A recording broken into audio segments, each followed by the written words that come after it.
And welcome to another podcast of the Saints Martini with myself, Warren the Saint, and of course, Irish the Halo. How are you today, Irish? How's your week been?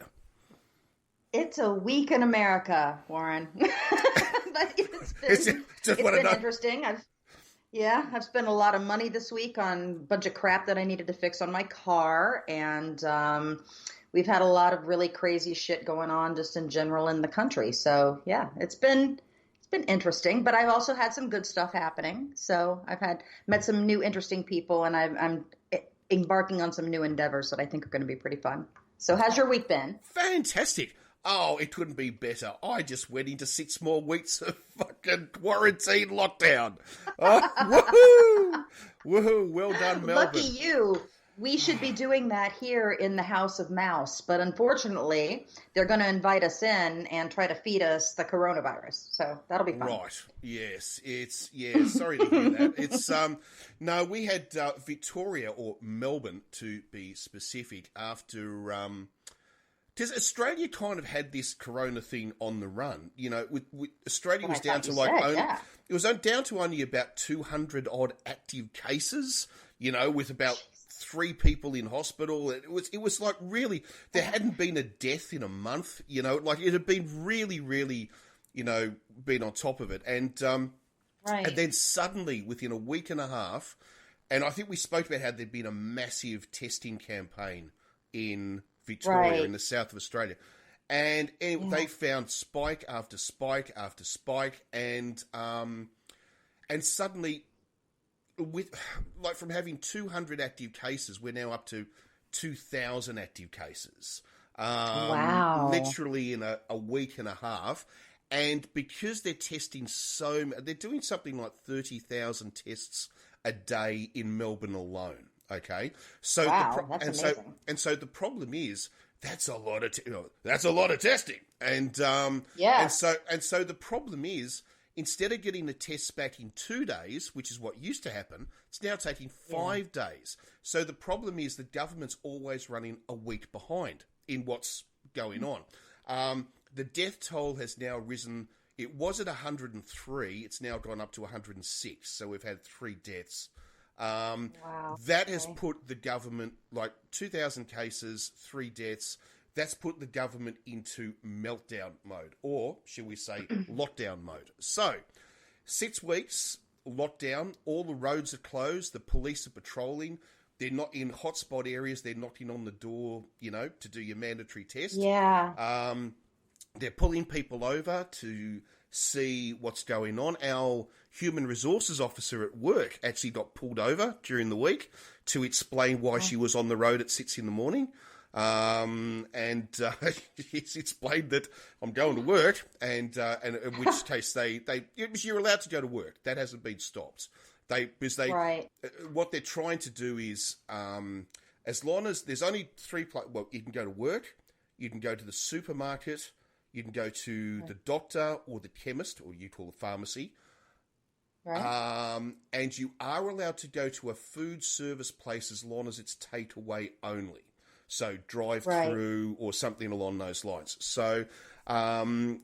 6 weeks, and all the roads out of Melbourne are blocked. The airport's closed. Freight is still coming in, obviously, but other flights are closed. The roads are closed. The police and the army have blocked all the roads off coming in and out of Melbourne. So you've got to go through a police/army checkpoint if you're trying to get in or out. They're taking it seriously. Their argument is, but this is the joke of the situation, right? Melbourne's got about 5 million people in it, something like that. Okay. Mm-hmm. This was all caused by the irresponsibility of about 100,000 people. All right, so the bulk of the population, right? But the problem was people just decided it was over. They were going to start holding parties again. They were not going to social distance. Ramadan finished and everyone went, woohoo, let's party. And it's like, no, guys, you've still got a social distance. The churches, everyone started going back to the churches, sitting 3 feet from each other. And then we had a terrible situation where the people who were held in hotels in real quarantine, actually in the hotels under government quarantine, the security guards hired to guard them were having sex with them.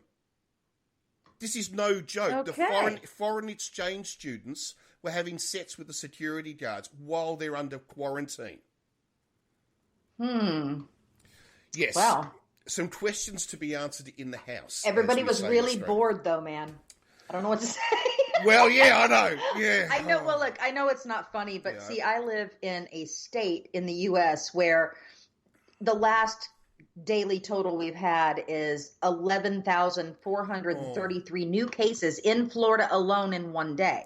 Okay. We have had 255,000 cases that we know of in Florida since this started. And we've had like 93 deaths in the last day or so in the state. I think we're up to about 4,200. I think it's like 41,000, like 90 something. So, Jesus. I mean, we're really up there. And they had reopened bars.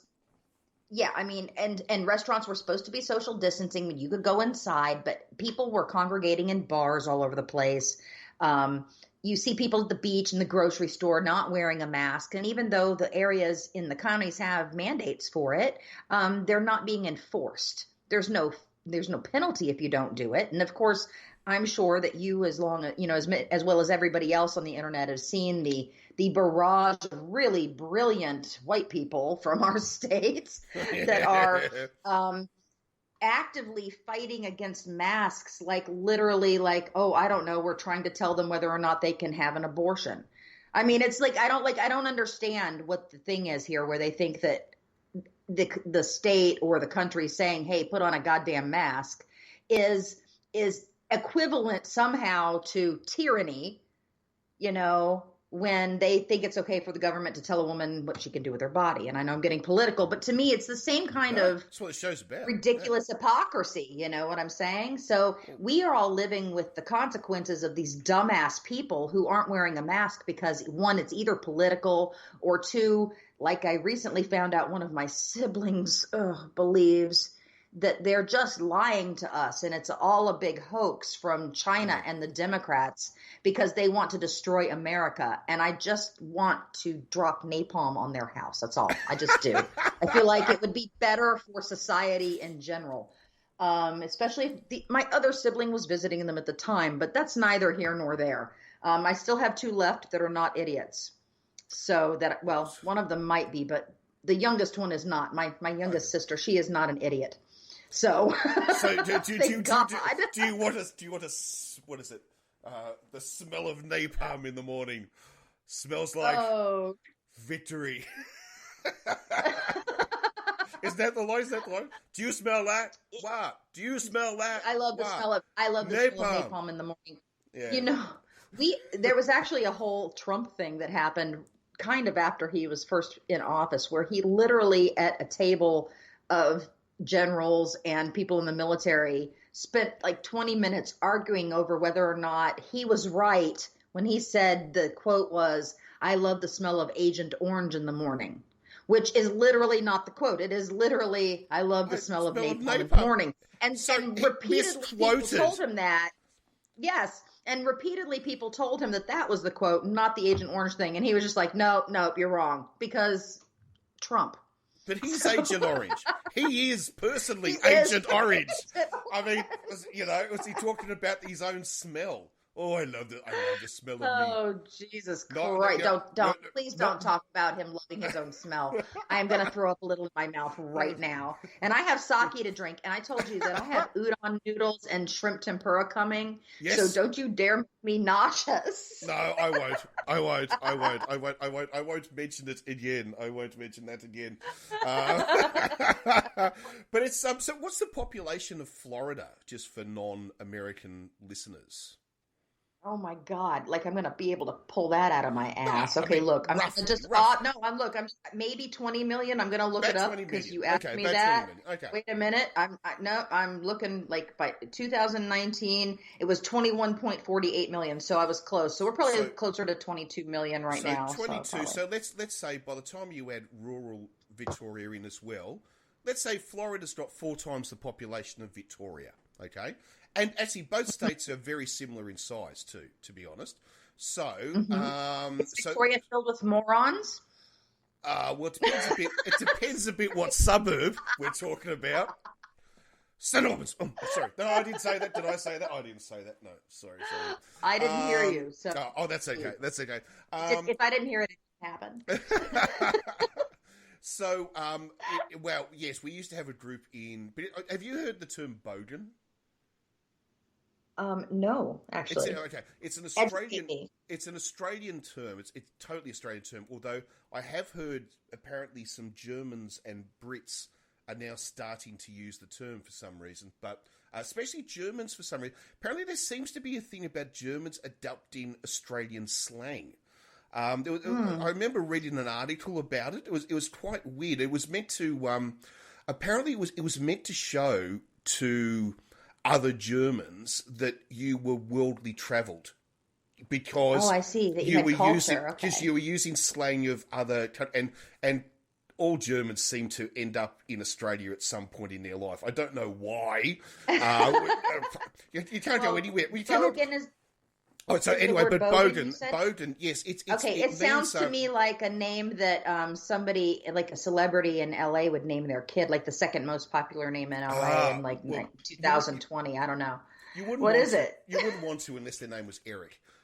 Basically, basically what it is a lot of people, when asked, Australians immediately say, "Oh, it's redneck. It's the equivalent of a redneck," but it's not. Okay, it's actually not at all. It is a person because a bogan, first of all, is trying to live in a city. They don't live in rural, right? Australia. They live in a city, and they tend to live in the, let's say, slightly less wealthy areas, although that's changing quite a lot. And a bogan is just meant to be, it's someone who just doesn't give a shit. It's like lower education, lives and works in a tracksuit, like a field tracksuit. It's like a brand to them is like Adidas, Puma, not Hugo Boss or Armani. It's like, they love their hotted up muscle cars. They're okay. For Canadians, I suppose flannelette shirt, type. But it's a lot more complicated than that because bogans, you can have bogans who are bloody doctors and solicitors. It's like. It's very, very hard to explain. If you spend some... here we call those, I'm going to tell you right now, here we call those douchebags. Right. Because the thing is that it's not, bogan is not actually an offensive term anymore. Bogan is actually now, people will call themselves bogan. Okay, it's it's quite different. They've assimilated it, for them. Amanda, my partner, she was a bogan. There is, I'm not, most of my friends aren't, but I've got a few that are, and we're all quite open about it. It's not, the problem with it is to really understand it, you've got to have spent some time in Australia.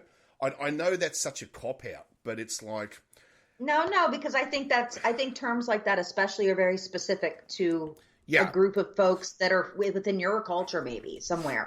So I don't think that there's any way for anyone else to actually understand that unless they have experienced the culture for themselves, and then maybe they'd be able to understand it. But then there was. Go on.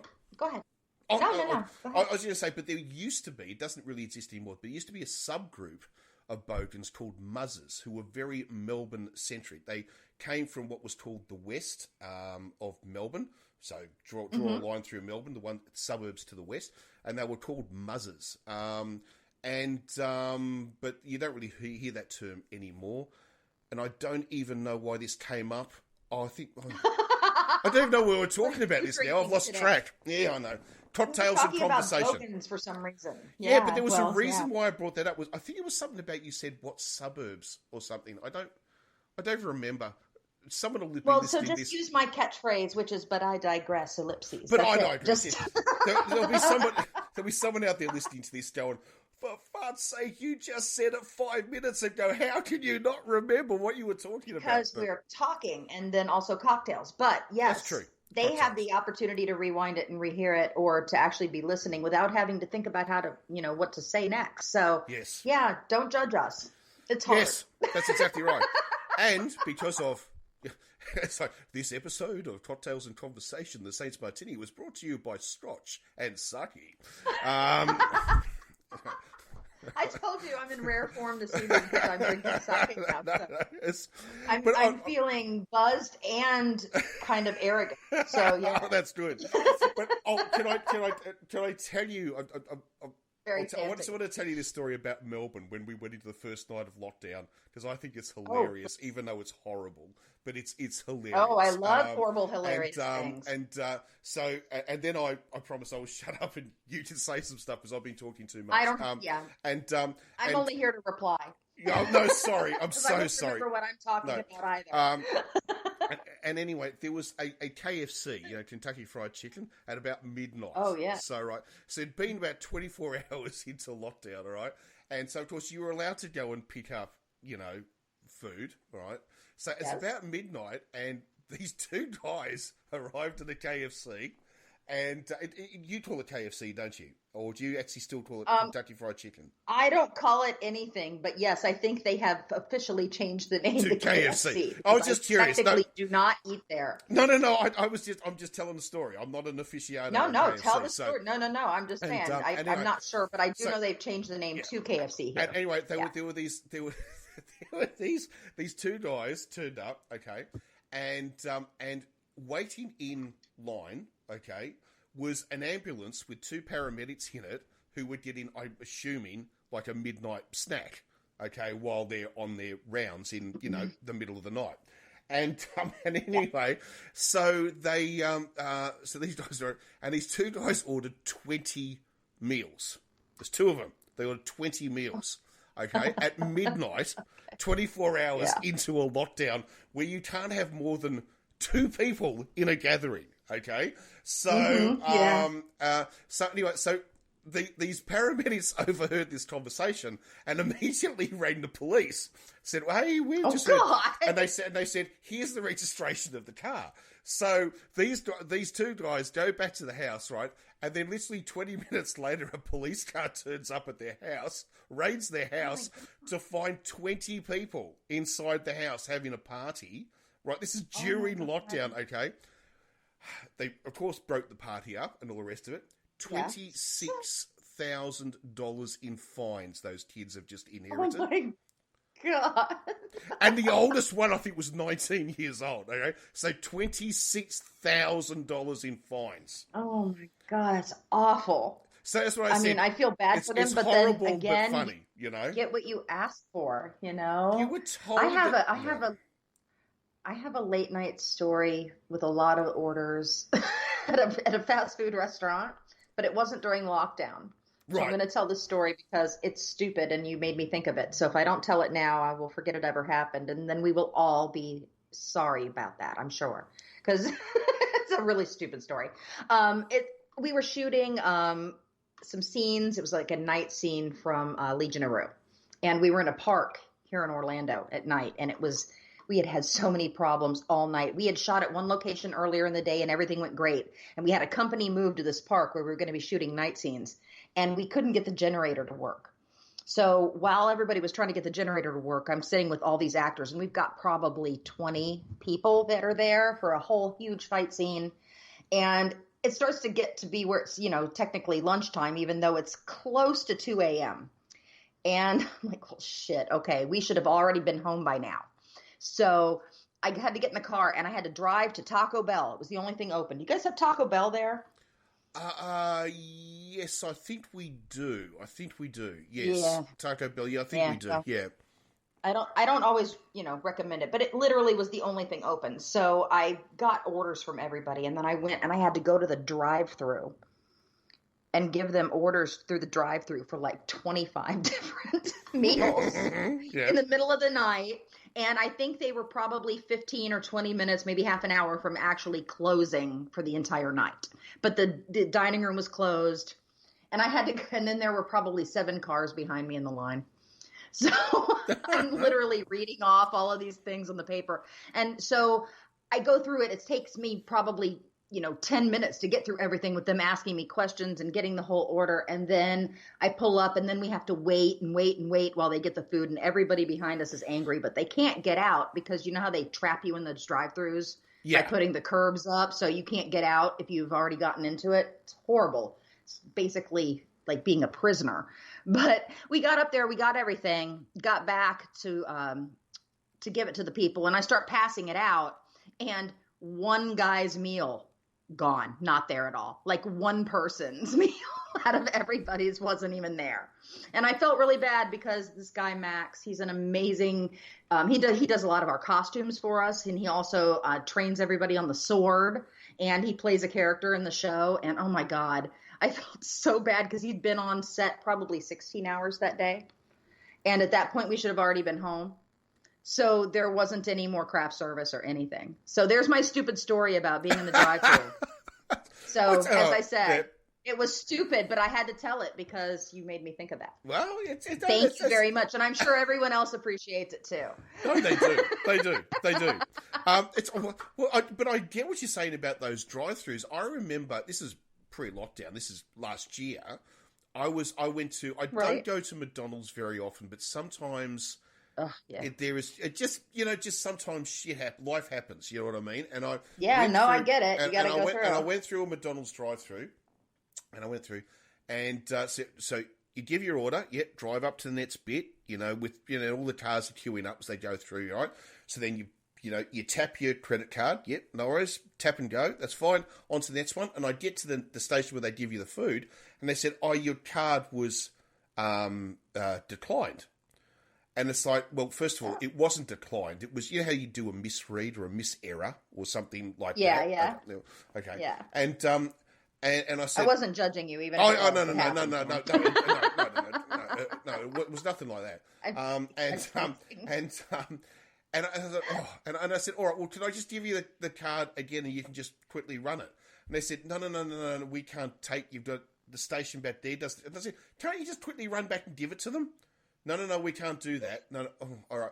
So I had to go round and then through the whole process again, right? Oh, my God. It's like, seriously? Because you couldn't take the card and move 20 bloody feet. Well, sometimes they just want to be difficult. I don't know. That's funny. I know. Yeah, anyway. But so that was you were very introspective at that moment. You just were very in your own head right then because there was a long bit of silence. Well, and then it was. I don't know. I just thought to myself, really, this is why the country's not fucking working. I mean, just. Guys, think. You think on your feet, This is your business. You want to be clever at business. Take the card. Move. Keep the line moving. Anyway, that's rant over. Sorry. You can't fault a pig for having a shorter neck than a giraffe. We discussed this before. Some people are never going to be a giraffe, and you can't help that. And you can't be upset with them because they're just a pig. It's just the way it is.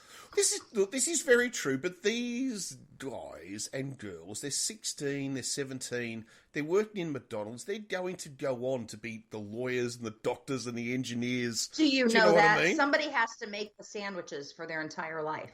Okay, some of them will. It's a lifetime career. Although I don't know that's actually necessarily true in Australia, to be honest. You're lucky because you do have people doing that here that are, in their 50s still doing that. Really? So because they can't find better, because you can't find better work. Oh, see, you have to do what you have to do to take care of your family. So a lot of times it does happen. Yeah. Oh, look, I get it. I mean, if I was to see a 40-year-old working in McDonald's, that's fine. As far as I'm concerned, a job is a job. Honest work is honest work. Do you know what I mean? I have no... Oh, I agree. Right, I just wish that they were paid a living wage because people that age have bills. They're not kids in high school that don't really have bills, and they should be making more than minimum wage to work these jobs. Well, the thing is that our, fast foods, McDonald's, as well, I say McDonald's because it's a podcast. We call it Macca's. It's nicely called McDonald's. It's called Macca's. Oh, okay. Interesting. And Burger King is called Hungry Jack's here. So your Hungry Jack's. KFC, was it Red Rooster, which is Red Rooter, not Red Rooster. We call it Red Rooter. And just Australia. And because rooster is similar to anyway. So it's the red fucker. Basically, translated, it's the red fucker. So never be afraid to use the word "fuck" in front of me. You know that it's my favorite word. That's exactly. Well, the thing is, of course, because of root in Australia means fuck. So that's. Oh, I see. Okay. Well. Oh, didn't you know that? Oh, sorry, I didn't know. Yeah, root. No, I'm pretty sure you told me that before, but yeah. So just to anyone who's not Australian listening, yes, most British people know that for some reason. I don't know why. Most British people actually can get Australian slang pretty quick, and I think it may have something to do with the fact that their slang is very similar, in the way it works. Right. Because I think both countries, our slang is based off rhyming slang. And I think that's maybe a reason why. Although there are some Australian words that just make no fucking sense at all. But anyway. But yes. But what was I talking about? Oh, yes. No, but I've never seen anyone working in there who's over about 21. Unless they're the franchise owner. Who actually owns the franchise. I've never seen anyone in there, I've never seen a couple of people in there who were 40 years old working. Never. Well, that might be because maybe in your country, it's there are better available jobs for people who maybe don't have all the education that some others have. Maybe you guys are actually able to find better jobs, and that leaves the jobs like that to younger people, which is what they really should be for. Yeah. Honestly, if you're only going to pay the amount, if you're only going to pay that much, then yeah, you shouldn't expect to be having people in there that actually require a living wage, because it doesn't make sense. You're not going to be able to pay it, and people actually need to be able to pay their bills. So I could understand why a place like that would hire young kids. I could get that, I hope that you guys do have a society where that doesn't have to happen here, like it does here, because it doesn't. We have so many people here. Yeah. Well, I think the idea that if you're, let's say, I'd be very, very careful how I say this, but let's say you don't really have an education, right. A lot of people don't. A lot of people aren't able to get and there are Australians who, even though the vast majority will finish school at 18, but there are some, and especially too, if you want to go back, a few decades ago, who've left school at 16 or, 17 or something like that. Then yes, factory jobs is basically where they're at.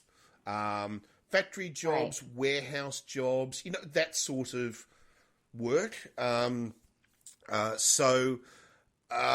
not so much, in those fast food franchises. That seems to be very much the realm of the student, who seems to occupy that in Australia anyway. But yeah, so interesting. It's interesting the differences in countries. How you can have people choosing it as a career. Here there's no one chooses that as a career. I don't even think it's nobody an option. Wants to do that. That's the thing here. They've made it so almost impossible for people without a college degree to get a job that can pay a living wage. And then even if you do have one now, you're still sometimes really struggling to find a job that can pay you. Yeah, it's kind of weird. They want kids nowadays, especially, to pay, upwards of, $25,000 to $100,000 or more, basically, to get through school, to get these degrees that they say that they have to have in order to have a life, and they can't get a job when they get out of school. That would be hard. So what happens when you go to university in America? So obviously it's pay up front. So what do you do? You either mum and dad pays for it. Or what do you do? You go to a bank, get a loan? Like how does it work? Well, we have you can get a loan. Those are unsecured loans. Those are private loans that the government doesn't have anything to do with. Those are the ones that are going to charge you probably more interest. They're going to have harsher terms for payback, that kind of thing. There are some secured loans that go through the government, and we used to have all kinds of grants and things like that for people who didn't have enough money to pay. So it would pay part of their tuition. And in the past when people like my mother were going to college, they could work in the summertime, a part-time job as a waitress or something like that, and save up all the money they needed to pay for their school for the entire year. And my mother got pregnant with me like right after she turned 17. So basically that didn't work out for her, but it was something she could have probably done. But nowadays there's absolutely no way that you can earn enough money on a summer job to pay your tuition to go to school. So you have to get a loan or a grant. Most of the time the Pell Grants don't pay very much. Not enough to pay for your housing and your books and your tuition. They've really cut back on who can get Pell Grants now. They've made it almost impossible to get financial aid for school. But yet they tell everybody that they have to have these super high priced degrees in order to get hired. You can the jobs are weird too. It doesn't even have to be in the same industry. Like if you want a job in one industry and your degree is in something completely different, they really don't necessarily care because it just shows you have a degree. But that doesn't mean that the job that you're going to get is going to pay you anything, because entry level jobs are requiring all of these degrees and things like that. And so you spend $25,000 to $100,000 to get your degree, and then you got to go in an entry level position, and your loans are starting to have to be repaid. So, I mean, it's a real catch-22 for the younger set here.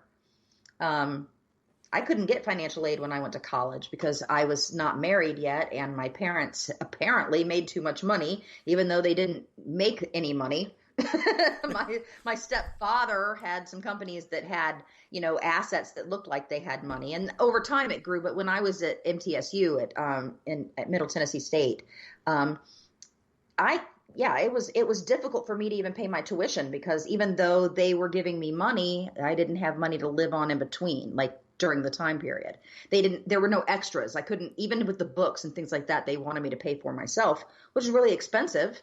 And I had no car, and I just wanted to go to school. So, I don't know. It was a weird time. So it made it harder for me to finish. And in the end, I didn't end up finishing, which is too bad. But I came down to Florida from Tennessee to work in the film and TV industry, which is where I wanted to be. So I had an opportunity to do it. So that's what I did. And so I actually don't have a degree, which is sad. I'd really like to have one. It's I will say this: it's overrated. I mean, I was lucky because I managed to sort of get through what I had to do before the laws all changed in Australia. So all education was 100% free when just as I finished, the new laws came in. So I just got away with it.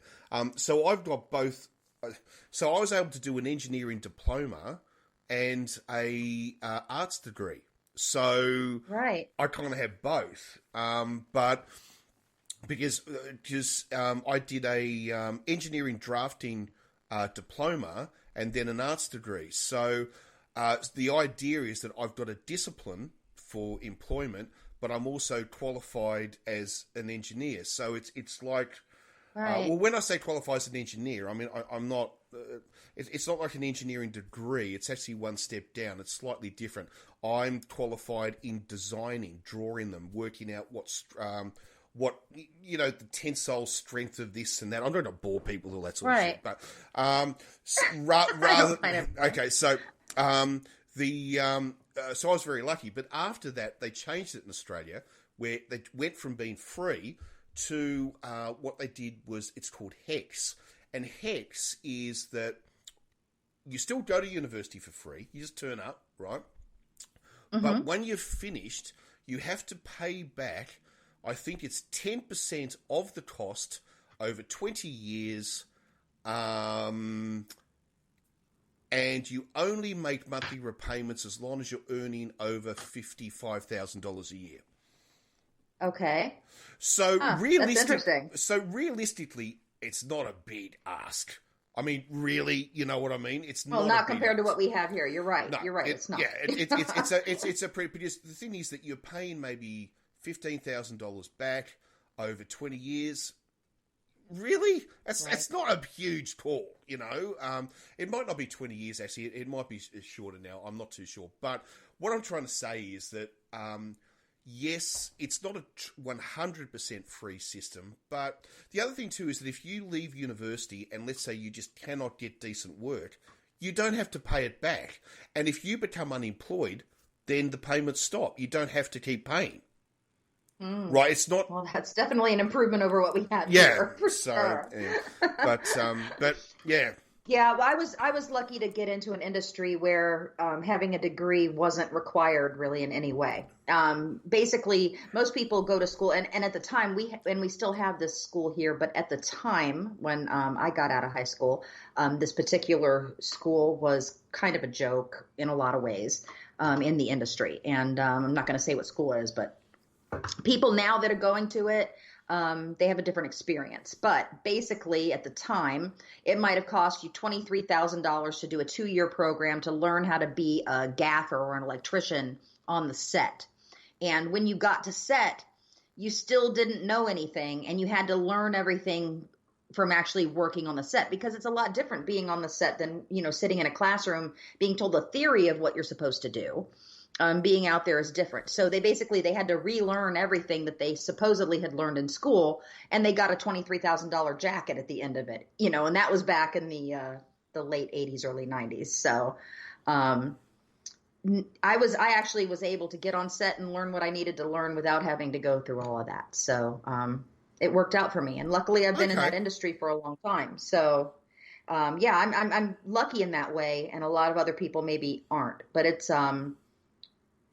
it's hard in our society here to get a job that might even have the potential for making better income without a degree. And then we have the teachers and things like that we have in our society here in our country. They want them to be degreed up to master level or beyond, but they don't want to pay them anything. And then they also want them to act like bodyguards and Secret Service members and to protect the kids from gunmen and things like that. And then now they want them to go back to school in August. They want to force the kids to all go back to school because kids aren't getting this disease, which is, one, not true. And two, they forget that there's teachers there and other adults that actually have to run the school. And then the children go back home to they go home to other adults that spread, it's the dumbest fucking thing I've ever heard. You're right. Yeah, I'm very upset about it. And I can't say that the conspiracy theory side of me isn't saying that they're so willing to make the public school children say they have to go back, is because in a lot of our states here, the majority of kids that go to public schools are poor and of color. And or of color. I shouldn't say and of color, but and or of color. And I think that the majority of rich people will take their kids out of school or be able to homeschool them without any kind of problem, or give them tutors or things like that. Whereas people who are from poor neighborhoods and things like that don't have as many opportunities, they're going to be forced to send their kids to school if they want them to learn anything. So here's the choice. Do you keep your kid out of school when maybe you can't necessarily, or you don't have the means to actually teach them online learning through online learning at home, or say you have a job where you actually have to be at work because you have what they consider to be one of those jobs that you have to still be going there. What do you do with your kids? So you send them to school so they get sick. I feel like once I found out Trump had asked what would happen if we just let this virus wash over the country, I'm not so sure that they're not willing. It's not what this is. And I feel like they're so willing once they found out that that people of color were being disproportionately affected by this, that they're just not only willing to let it happen in society, but in our schools too, because those kids might grow up to vote Democrat. And I know that's the conspiracy theory side of me, and I hate to go there, but when it comes to what's going on right now in our administration here, I shouldn't say our, because sure as fuck isn't my administration. Yeah. And I just don't, it's not our country's administration. It is a criminal syndicate, a global criminal syndicate filled with ignorant mobsters and people who have no integrity or morals. So I'm not sure that they wouldn't go as far as that. I just don't know, and everybody said I was an alarmist when he first got elected and things were happening. Oh my God, you guys don't even realize how bad this is going to be. And you're an alarmist. It won't be that bad. It'll really push us to the left. Well, you know what? sure, it's pushing us to the left, but a lot of people are dead now. You know, a lot of things have been destroyed. Our society is falling apart and our democracy is being dismantled. But yeah, it'll push us further to the left. Thanks. But look, I'm a progressive. I want those things too. But Jesus Christ, do we have to go to this point to get there? It's just disturbing. Well, but the thing is, Saki makes me upset. No. You have every right to be upset and to protest. That's something that I find the hypocrisy. The absolute hypocrisy of Donald Trump on the 4th of July when he made his speech was about the fact that quite literally what he said is that only people that support him have the right to protest. Everybody else is a traitor to the country. Now, to me, he didn't say that. I'm paraphrasing, but it's literally what he said because he said, America, right? Because it reminds me of in 1935, I think it would have been. Adolf Hitler forced the German military to recite an oath. And that oath was not a loyalty to Germany, but a loyalty to him personally. Right. And if you read that oath, if you go and look it up, the oath is not to serve and defend, the German nation. It is to serve and defend Adolf Hitler. Right. Now, to me, that is where Donald Trump is. The concept, America is him. He is America. If you disrespect him, you disrespect America. If you disagree with him, you hate America. If you hate him, you hate America. I was stunned. He thinks he is America. Yeah, I was stunned to hear Tucker Carlson, another piece of human refuse, who when he looks at the camera, I swear looks like a border collie. Like he just has that. Like he cocks his head to one side, looks at you the way a border collie does. It's like see. I don't agree about that because I think border collie are extremely intelligent. Well, you know what he looks like to me? Yeah. He looks like to me a cocker spaniel. That's what he looks like to me. Okay. And fucking cocker spaniel. Those things are dumb ass dogs. And he looks that hair. Yeah, cocker spaniel hair. Hey, now I think it was on Wednesday. I stand to be corrected. It might have been Tuesday. He went on air with one of his shows. And the lead of his show was how can the Democratic Party rule America, in other words, be the government, right, if they hate America? Now, I just want to get this straight. Always been their trope. Right, the Democrats hate America. Now, there is spin, there are lies, there is bullshit in politics, but when you are at that level, where you have got to a level where he doesn't believe that shit, but his audience does, that the fact that the guys who vote differently to you, they just have different opinions on social issues or economics. They now physically hate the country. Now, this is the border of civil war. When you start to push that shit, that's where this is like John Brown. This is you're at that fucking point. Do you remember that story of John Brown who went down to, was it Richmond, and seized the arsenal, and it's viewed as being that pivotal point where that was where the Civil War kind of commenced. And even though said it. I don't know. I don't remember. John Brown. I think they made a song about him. And he was like, I suppose how do you describe John Brown? John Brown was a terrorist for the right reasons, but he went about it the wrong way. Right? So, in other words, you believe in, freedom for all. Yeah, but you don't commit a terrorist act in order to do that. So John Brown was a bit. But the whole point is that I wonder whether Fox and Fox and Friends, all these groups, they're lining themselves up for the fact that. But then they're not going to want a civil war. Civil war will kill the ratings of their network. Warren. Right? So Warren, no, it won't. No, listen. There are groups here in the U.S. and I'm sure other places that have been like basically sitting on pins and needles, waiting for the moment, like salivating, waiting for a race war to start. They've been trying to get it going for a long time. They believe that it will bring about the change in America that will lead them basically to being in charge.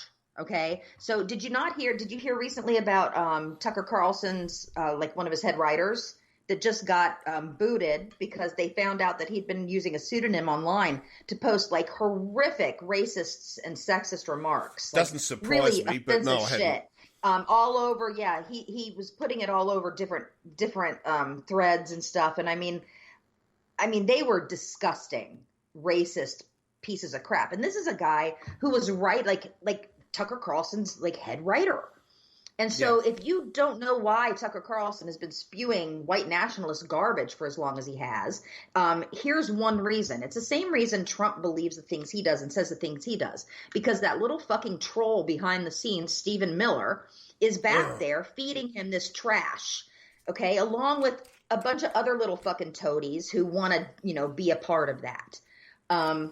We have a serious white nationalism problem in our country, and we've had it since before the Civil War. Our country is based on those things. It was founded on those things. And so, like, it really made me upset when Trump went to Mount Rushmore. One, Mount Rushmore shouldn't be a fucking thing. Because one, that's on treated land to the Native Americans. How'd they get away with that? Because white people do whatever the fuck they want. Who's going to stop them? We took all the Native Americans and put them onto reservations where they barely have running water. How the hell are they going to stop us from destroying a sacred mountain of theirs on treated land? Yes. It literally was a sacred mountain called the Six Grandfathers Mountain. It was 6 peaks. And the white people went in and said, you know what? We're going to take this sacred mountain and we're going to put our white faces on it. Okay? Yeah. And it's the same thing that if you think about through history, what colonizers have done in different areas. Okay. If you go back and you think about like, even when the Catholic Church was going into the pagan areas and like, in Ireland and places like that, where the Celtic pagan tribes were, one of the popes had actually said, and this was their thing, when you go into a place and you see people praying to a tree, do not cut down the tree. Instead, consecrate it and make it holy and continue to allow them to pray to it. Yeah. So we just take everything that belongs to people that are sacred to them and make it our own, and then it's good because white people. Yeah. Why do you think Christmas is the date it is? Why do you think Easter is the date I absolutely know. It has nothing to do with the date of the birth of Christ or the death of Christ or the resurrection of Christ. All they did was they took those events and then they slotted them into certain Germanic and Northern European holidays to win the people over, so they could still celebrate on the same days. It was much easier. They made them Christian days. Yeah. Yes, that's exactly right. Yeah. And because first of all, we know from the evidence that there is. Well, first of all, okay, I have to put a disclaimer here. I don't even believe that Jesus Christ was a real person. I don't think he actually even existed. But that, I just think he's a composite of 20 or 30 or 50 or 100 different people all mixed in together to create one... A legend. Yes. Yeah, okay. Yes. Now, however, in saying that, I fully understand there are so many people, there are 1 billion or more people who believe that, he was very much real. Now, that's fine. Right. I'm not going to argue that or dispute that. The one thing I will argue and dispute is that he was not born in fucking December, okay, if you really believe that. Okay, they say it was probably a July baby. July, is probably closer to Easter than it actually is to December. There are things like that. But look, that's my opinion. I mean, look, I'm an atheist. But I'm an atheist because, look, in the sense that I am also an atheist, in the sense that I have friends who are atheists, but they still believe that Jesus was a real person. I feel like you could believe that he was a real person, perhaps, that had existed, but that doesn't have anything to do with whether or not he was a deity. Yes. That's like, I actually finally heard somebody tell someone else in their family recently that who was raised very, very evangelical. Okay. this person had been raised Reformed Quaker in a very rural area of Virginia here, okay, where they actually baptize people in the river and stuff like that. Oh, wow. Okay. And then the other person that I am speaking of who told them this thing had known them for a long time and realized that, and they used to think the same way. Like they totally used to think the same way. And then just the other day I heard them say, look, I understand that maybe Jesus was a person, but that doesn't mean he was any more the Son of God than I am. And I thought, oh, I have reached you. It's like it doesn't, and I'm not necessarily, and like I said, I'm not an atheist. I'm not necessarily an atheist because I don't necessarily believe there's nothing. I do believe there's something. I just don't know what it is. I have some ideas. We've talked about it, but I'm not agnostic. I have my beliefs. Whether or not they fit in with anybody else's isn't my problem. Because here's the thing I feel about it. None of us will know what's true until we're dead. And then at that point, one, we won't give a shit, and two, it'll be too late anyway. So who cares? Like, I feel like just be the best person you can and use whatever it is in your mind and in your faith that you have to help you get through this place that we are on down here, dealing with people, some that are wonderful and others that are just awful. So just be the best person you can. I don't give a shit about it any other than that because we don't know and we never will. It's so stupid to argue about it and to tell other people they're wrong because whether it makes sense to you or not doesn't matter. If it works for them, great. And as long as they keep that shit to themselves. That's how I feel about it. Can I tell you? Tell you something that I think is a funny story, right? Talking about different religions and so forth, and that is that I remember reading a story about when Australian. I think we've talked about this before. Australian firearms laws are incredibly strict, and this includes even knives, swords. All sorts of stuff. It's illegal to own a sword in Australia. You can't own a sword, right? And stuff. What? That's it. Oh, no, God, I'd be in big trouble, man. I got swords. Don't worry. This is why we have this. And at the moment, there's an argument in this country that's been going on about a gel blaster, which is kind of like a version of airsoft, about whether it's going to be made illegal or not illegal. Or anyway, which are toys. Fire. Anyway. This is how strict the laws are in Australia. Certain sized knives you're not allowed to. You can't carry not even a pocket knife. Technically, you can't carry walking down the street. So anyway, there are a group of people who have their own religion and who are called Wiccans. I think we've all heard of Wiccans. Okay, practice witchcraft. I have heard of Wiccans. Yes, I have thoughts about the Wiccans. And anyway, they're pretty fucking harmless. I mean, really. I mean, they believe. No, I don't have any problem with them, but I have thoughts. Yeah, and because what they call a spell is actually just the equivalent of prayer. That's it. They just have different terminology. That's all. And anyway, but when the laws changed in Australia because of certain things, they have these ceremonies apparently when they get together and they draw circles with swords and stuff, and everyone has to step in and step out. So do the hokey pokey and we turn around. Sorry, no, they don't actually do that, but they have to. They draw these circles and they enter and they leave. I don't fully understand it all. Okay, but anyway, so they do all this other stuff. But of course, the priests and the priestesses were not allowed to carry swords anymore. We're against the law. And they had to carry a permit to have the sword, all right? Which they could get. They could get it on religious grounds. They were allowed to have it on religious grounds. So that was all right. So there was no problem. The government sort of said, oh, okay, well, yeah, you're a religion. Yeah, that's fine. All right, okay. Well, we'll give you a compensation so you can have your permit, to have your sword for your thing.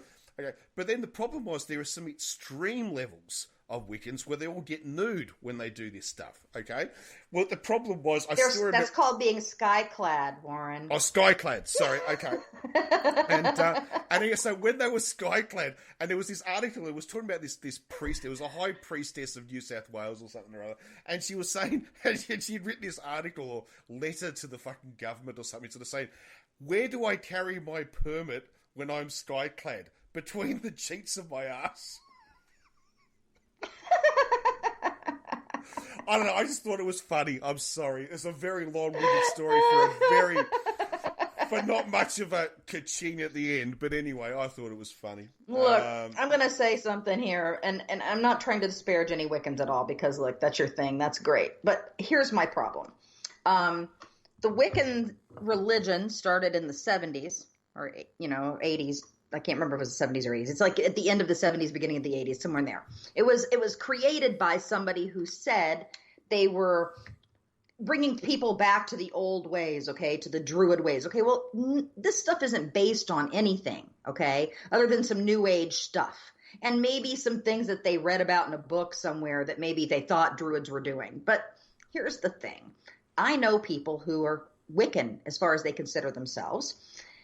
If you say the word witch to somebody, they assume that you are a Wiccan, okay? If you speak to a Wiccan, no, it is not the same thing, and I'm going to tell you why I know that. It is not the same thing, okay? Witches don't necessarily have a religion. They're not going to tell you that they're Wiccan or something like that. Like, some witches are Wiccan, okay? But my family, and I'll be honest with you, I come from a family of women who when they were in Appalachia and before that, when they were in Ireland and different areas, were considered to be what people would call witches. Okay, spellcasters and different things, and healers and medicinal things. Those things are different than what this religion of Wicca is. And again, while they may take some things from the old ways, Wicca is a modern religion set up to mirror what they think ancient religions or practices were. Okay? So I get upset when people who tell me that they're Wiccan and then don't realize that it's a modern religion. Because when I start to talk to them about it, and they're like, no, it's an old religion. Like, you have no fucking idea what you're talking about, and that's what bothers me. Like, you can call yourself whatever you want, be whatever you want, but if you're going to be something, know what you're talking about. Don't just say that you're Wiccan because you heard that that's what witches are and you like Harry Potter. I mean, that's some bullshit, okay? I don't have any respect for people like that. And look, I'm a huge, ridiculous Harry Potter fan as an adult, and we've talked about that before. It's fucking embarrassing, but I still don't apologize for it. But that doesn't mean that I'm a Wiccan. Okay. Well, I would argue that probably 99.9999999% of people who love Harry Potter are not Wiccans. No, and I don't think though that they understand when they hear the word Wiccan and somebody says that's a witch, just like you thought it was the same thing. It's not the same thing. Because although people in Wicca might call themselves witches or wizards and they might perform what you're saying, and I agree with what you're saying, what they're doing is more. No, you don't. Yeah, warlock isn't a term a lot of people use now. Some do, but like gender wise, I think there's a lot of male witches. Oh yes, they call themselves a male witch, don't they? Yeah.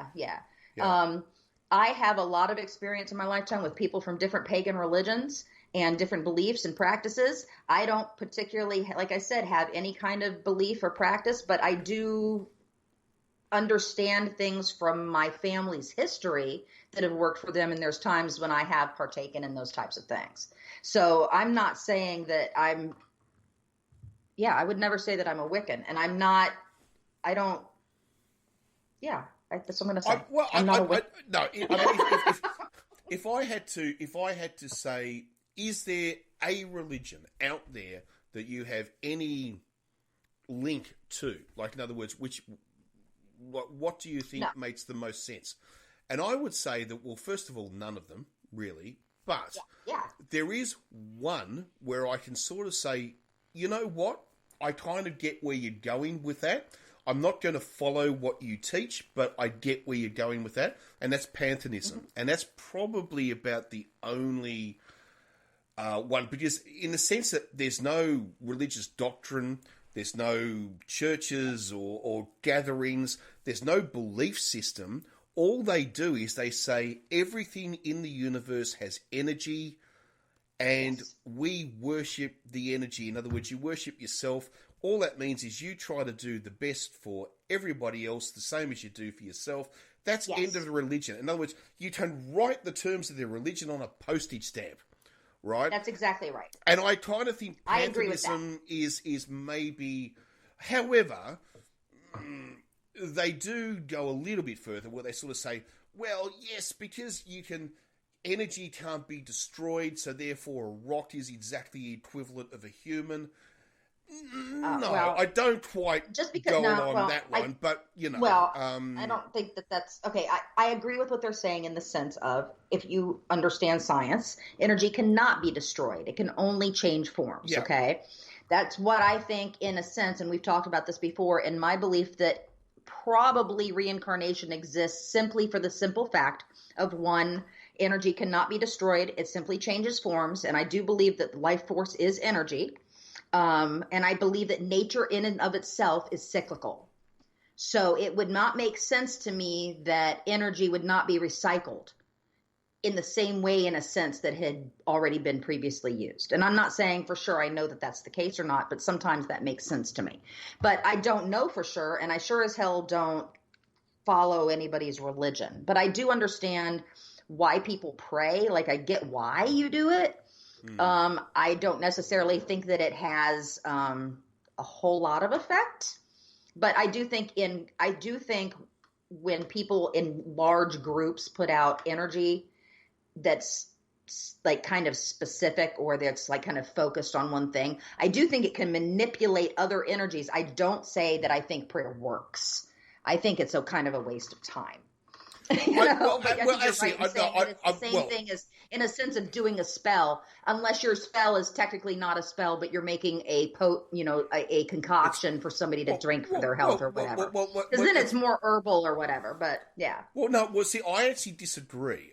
And actually, we need to take a quick break, but I'll just say this very quickly. Yeah. I believe that prayer, even though I'm an atheist, and spells, even though I'm an atheist, I believe they do work. And the reason why I think they work is because it's a wish list. In other words, you have said, I want this to happen, okay?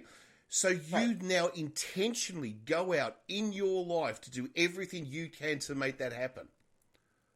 And it's psychosomatic. It's a bit like sort of, now, I don't believe prayer works as in you can pray COVID-19 away. No, I don't believe that bullshit. But I do believe that if someone sort of says, I want to be happy and I'll pray to be happy, then I do think that works, because then people actively work to be happy. So the I prayer... think that you... Oh, no, go on. Yeah. No, it's just... I was just going to say, I think whatever you put out there is what comes back to you. So if you're focusing on being happy, I think that will happen. And the prayer is just focusing. I know people That's all it is. Right, and because I know people who focus only on the negative things happening in their life, and everything they say is, I'm so broke, and I'm so unhappy, and I can't find love. And in my opinion, when you keep focusing on that, that's what you manifest in your life. And correct. That's literally what they manifest. But that's exactly what I'm saying. So, yeah, I mean, I get what you're saying. You get what you wish for. So it's a manipulation of energy. Yeah. So if somebody's praying to sort of say, my life's so bad. Oh, my life's so bad. Yes, your life will continue to be bad, because that's all you're focusing on. If you're praying to make your life better, it will get better, because that's what you're focusing on. It has nothing to do with a supreme being. It has to do with how you live your life. Right. Exactly. I get that. Yeah, absolutely. Yeah, But anyway, we have to take a quick break because the Saint needs a slash. So. Oh, well, for that, yeah. I'm sure I need something. So I might be out of sake. I might need to go down and get another bottle. So perhaps. All right. I have maybe one or two drinks in there. All right. Okay. Ooh, okay. All right. Anyway, we will be right back.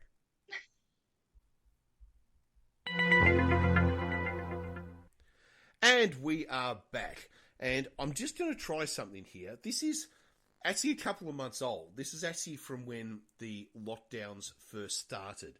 And I haven't really set this up properly, so I'm hoping people can hear it properly. But this was the Australian music industry, okay, please get this right, industries, response to COVID-19.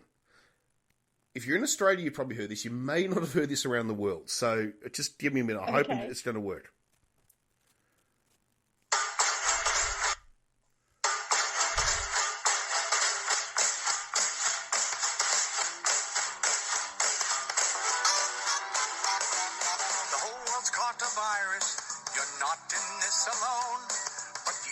help to cure it.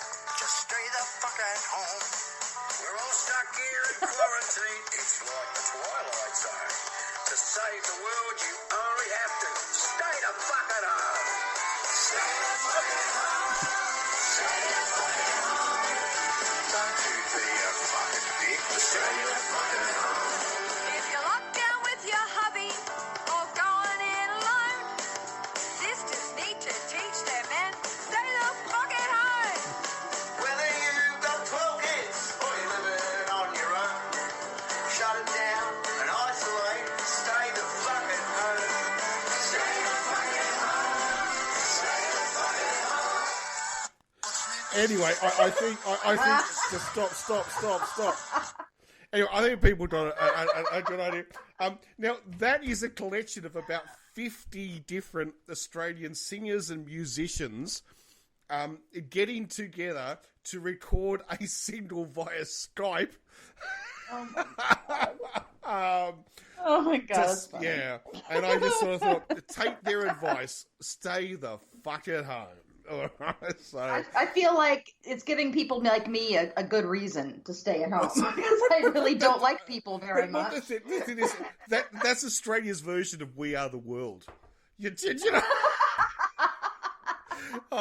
It's sometimes. Thank you for your contribution. It's just like sometimes it's what I love about Australia. It's like, I mean, yes, I'm a bit biased, but I mean, it's like even when all hell breaks loose, it's still like, have a sense of humor. You know, we can. Warren, you know. Speaking of a sense of humor and music from around the world. Okay, so Eurovision, right? Oh yes, we were going to talk about this. Let me say something. Okay, we don't have that here. I had no idea what it was until I seen you tweeting about it like years ago. No, yeah. We are not. And so I actually had thought about trying to. I'm sorry, I'm eating a piece of ham. I had started thinking about trying to find it, and so I was on Netflix the other day, and I'm going through the 6,000 things that are on there that I haven't watched yet, and I see Eurovision, and I'm like, oh my god, what is this? Is this actually like Eurovision? No, they have made a movie. Yes, with Will Ferrell. Yes. And I have not watched this yet, but dear God, okay. I'm going to have to watch it. Have you seen it? I have seen it. I saw it the day it came out. I was actually really wanting to see this because... Was it awful? No, it's fantastic. No, because... Oh, good, okay. It was made with cooperation of Eurovision. They gave them their full support. It has something like about 15 different Eurovision cameos who are actually in, like, of artists who have won or are well known who are actually in it. It has been done in a way, honestly, you think you're really watching Eurovision. You really do. And, wow. And considering Eurovision was cancelled this year, because of what's going on. But... Okay, because of COVID-19. It was at least it gave us something, for us Eurovision tragics who have been watching this thing for so long. Oh my gosh. I thought of you immediately when I saw it. I was like, am I going to get to watch? Oh, it's a Will Ferrell movie. But it gives you, I mean, yes, it's a comedy. Okay. Yes, obviously it's a comedy. Obviously, but it is still a love letter to Eurovision. And as I've heard Will Ferrell say, if he took the piss too much out of it, like, in other words, like what it is, he takes the piss, but it's still a love letter. Right, so and he said, and if he hadn't have done that, his wife would have divorced him. Right, because of course, Will Ferrell's wife is Swedish. Right, she was brought up on Eurovision. God, it's so funny. I didn't know. God, I have no idea who he's married to. But Will Ferrell actually said the very first time he ever spent time with his Swedish family, the Swedish side of his family, they were there, and he said they quite literally finished dinner. And the cousin or the auntie or someone, there's a whole family gathering. They came together. They said, "Would you like to watch the Eurovision?" And Will Ferrell had no idea what they were talking about. And he said he watched it for the first time. And he said, "Oh yeah." And he actually said, I actually heard him interviewed. He said for the last 5 years he's obsessed with it. He just absolutely loves it. And it is the Olympics of the song fraternity. Yes.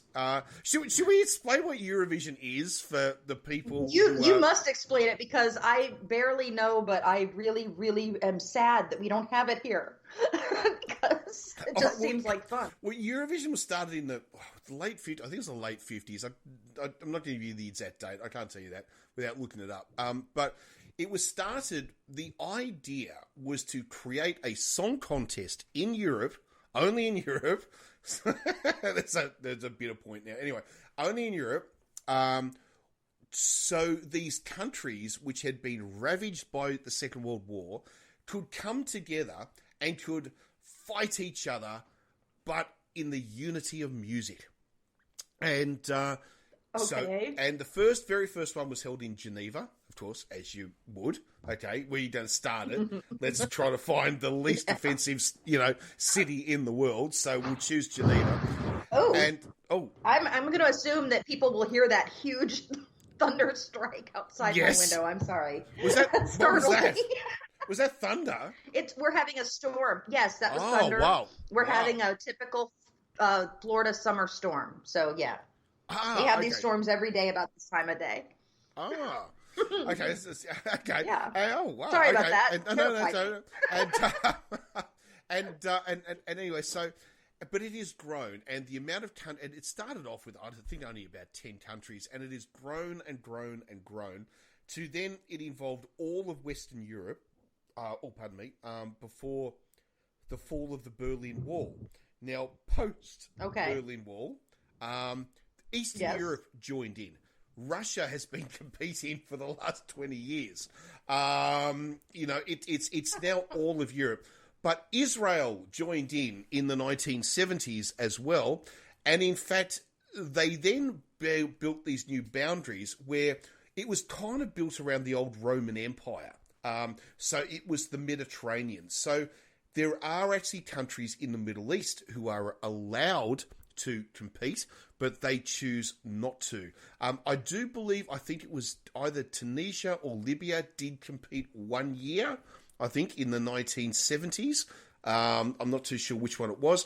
Palestine almost competed in the 1980s, but when they announced that they were going to they were going to play adverts during the Israeli entry, Eurovision told them to get fucked. They weren't welcome anymore because we don't play politics in a song contest.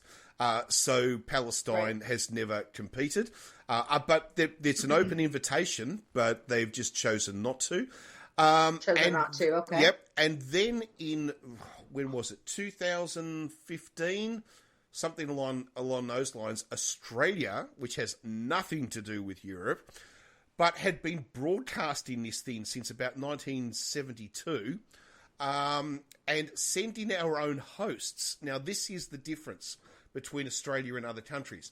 A lot of other countries had been watching Eurovision who are not, right, that's fine. We used to send our own hosts. Right. We had our own box. So Australia wasn't competing, but we had our own box. We hosted the fucking thing, right? And anyway, because you wanted to be involved in some way. We pushed and we pushed and we pushed and we pushed for 20 odd years, okay? And then I can't remember what year, 2015 or something like that, 2014, we were then granted a halftime performance. Australia would do a halftime performance with a special about how much Australia loved Eurovision. That was very cool. We were very excited. The next year, the news broke. Australia had been invited to be part of Eurovision, and we have not looked back since. You guys kissed enough ass to get it. Good for you. Yeah, since 1972, we'd been kissing ass, all right? That's what I'm saying. That's so great. It was a fucking long slog to get there. But anyway, we're there. Australians love it. We all talk about it. And I don't care.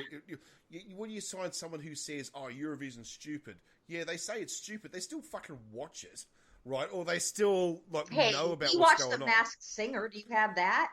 Yeah, we do. Do you have The Masked Singer there? But this is bigger. Okay, so we watch that, and it's stupid, but everybody loves it now. It's like the big thing now. Because, it came from Korea or something, I think, initially. Well, it probably did. I think it's great. I like the silly music shows. Yes, but this is the Olympics because you compete as a nation, right? So you don't just send singers, right? You actually have to, every country sends their representative, and Australia was a couple of years ago. We came second, and we lost by 7 points. 7 fucking points. We were so close. Anyway, I don't know what the scoring range is, so I don't. That sounds 500? Like a few, but no, if it's put 7 out of 500. Oh, that's pretty good then. Yeah. Okay, so I think we were like about 400 points, and the winner was like 300 and it was like 408 or something. We quite literally lost by 7 points. The country almost went fucking off its socks when that happened. Because it was our second year too. It was our second fucking year. And we thought, are we going to do this? And if you're gonna go, rule the roost. That's just That's awesome though. I'm glad you guys got up so high so quickly in the count, because it was very important to you. Since then, we've fallen back a little bit. The acts have not been quite, and in fact, last year our act was not so. Was it last year or the year before? Last year our act did really well. Did really well. I think we finished about 8th or something. They did pretty well. She was amazing. Okay. You have to. I'll have to send you a link to the video clip. It's amazing. They're on these giant 30, 40-foot poles on stage. 3 of them, 3 girls. And as they sing, they're swinging. So they're swinging, and they're getting huge arcs. They're actually arcing over the audience on these things. Like it's an they're singing while they're doing acrobatics. It was absolutely amazing. And the year before that, though, we didn't do too well because, okay. How do I say this? She could sing all right. Song was kind of average, but it was meant to be about unity. Well, that's kind of good. But the problem was, we got to a stage where there was a bit of a joke going around in Australia, and that was how many fucking what's the term? Oh God, I can't think of what the term is now.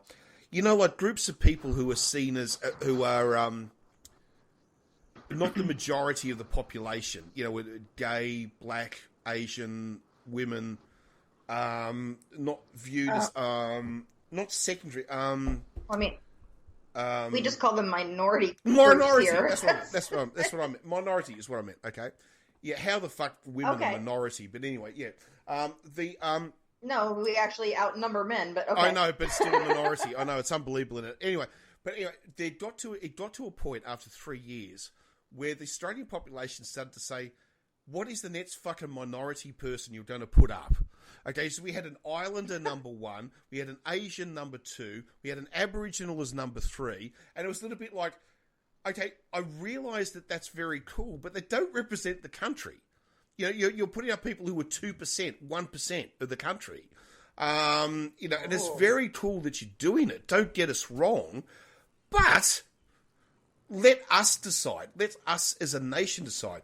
They did, right? And finally, the country now votes rather than the TV network decided. Because the last one...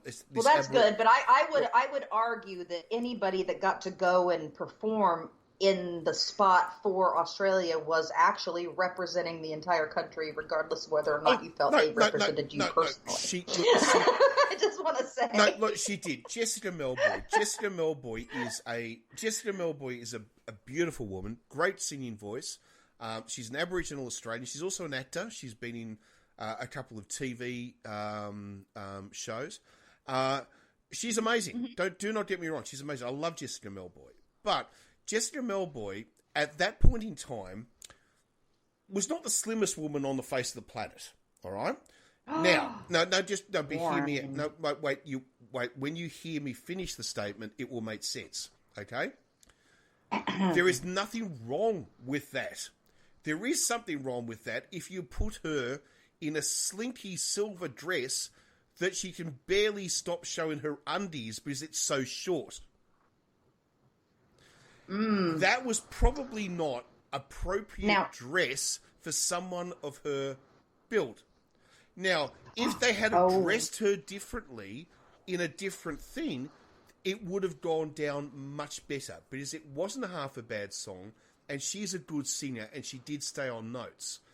But they put her in a micro miniskirt when she's slightly heavy. It just, I mean, you just don't do. Do you know what I'm trying to say? Like, if a guy is a little bit. I feel like I do know what you're trying to say. No, look, I'm just going to say.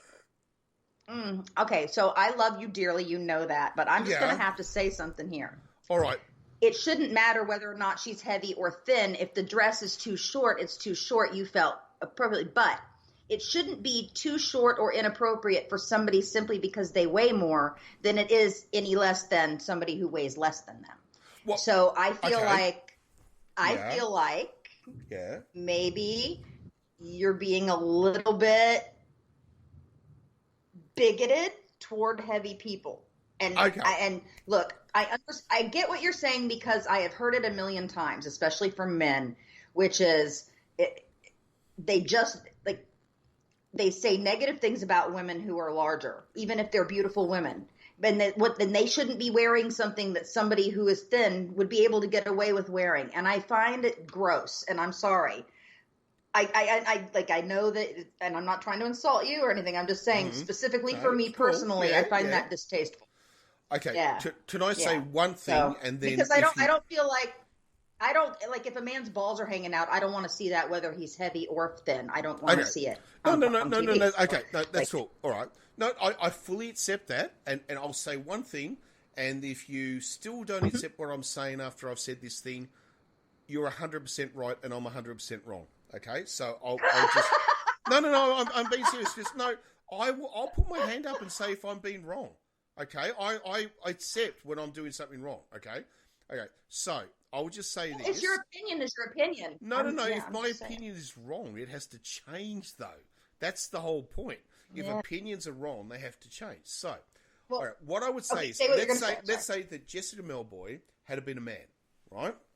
And let's say we put him in a skinny suit and the buttons were bulging and breaking on stage because he just had a big belly that was hanging over the belt and stuff. What I'm trying to say is that you dress appropriately to your size. There is nothing wrong with being heavy, being slim, being in the middle, whatever you are. There is nothing wrong with that. But you dress appropriately to your size is what I'm trying to say. Okay. Now, in saying that... Okay, sorry, go ahead.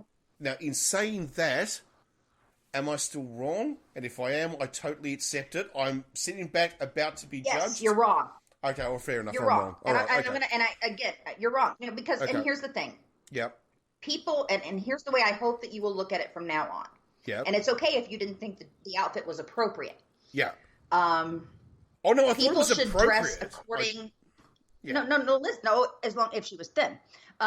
So I feel like what it is that people should dress appropriately for the occasion. Period. Right. I think whether or not you're thin or fat shouldn't matter if your dress is too short for the occasion, if it's not the appropriate thing to be wearing for the occasion or for the audience or the people that are there. But I honestly don't think it should have anything to do with what size you are. Because literally that's discriminating against people just because they're large. Now, I'm not saying that people look good in clothes that don't fit them. But that's what I'm saying. Okay, what if it doesn't they don't necessarily look okay. But what if it doesn't fit? What if the dress is 2 sizes too small, or the suit is 2 sizes too small?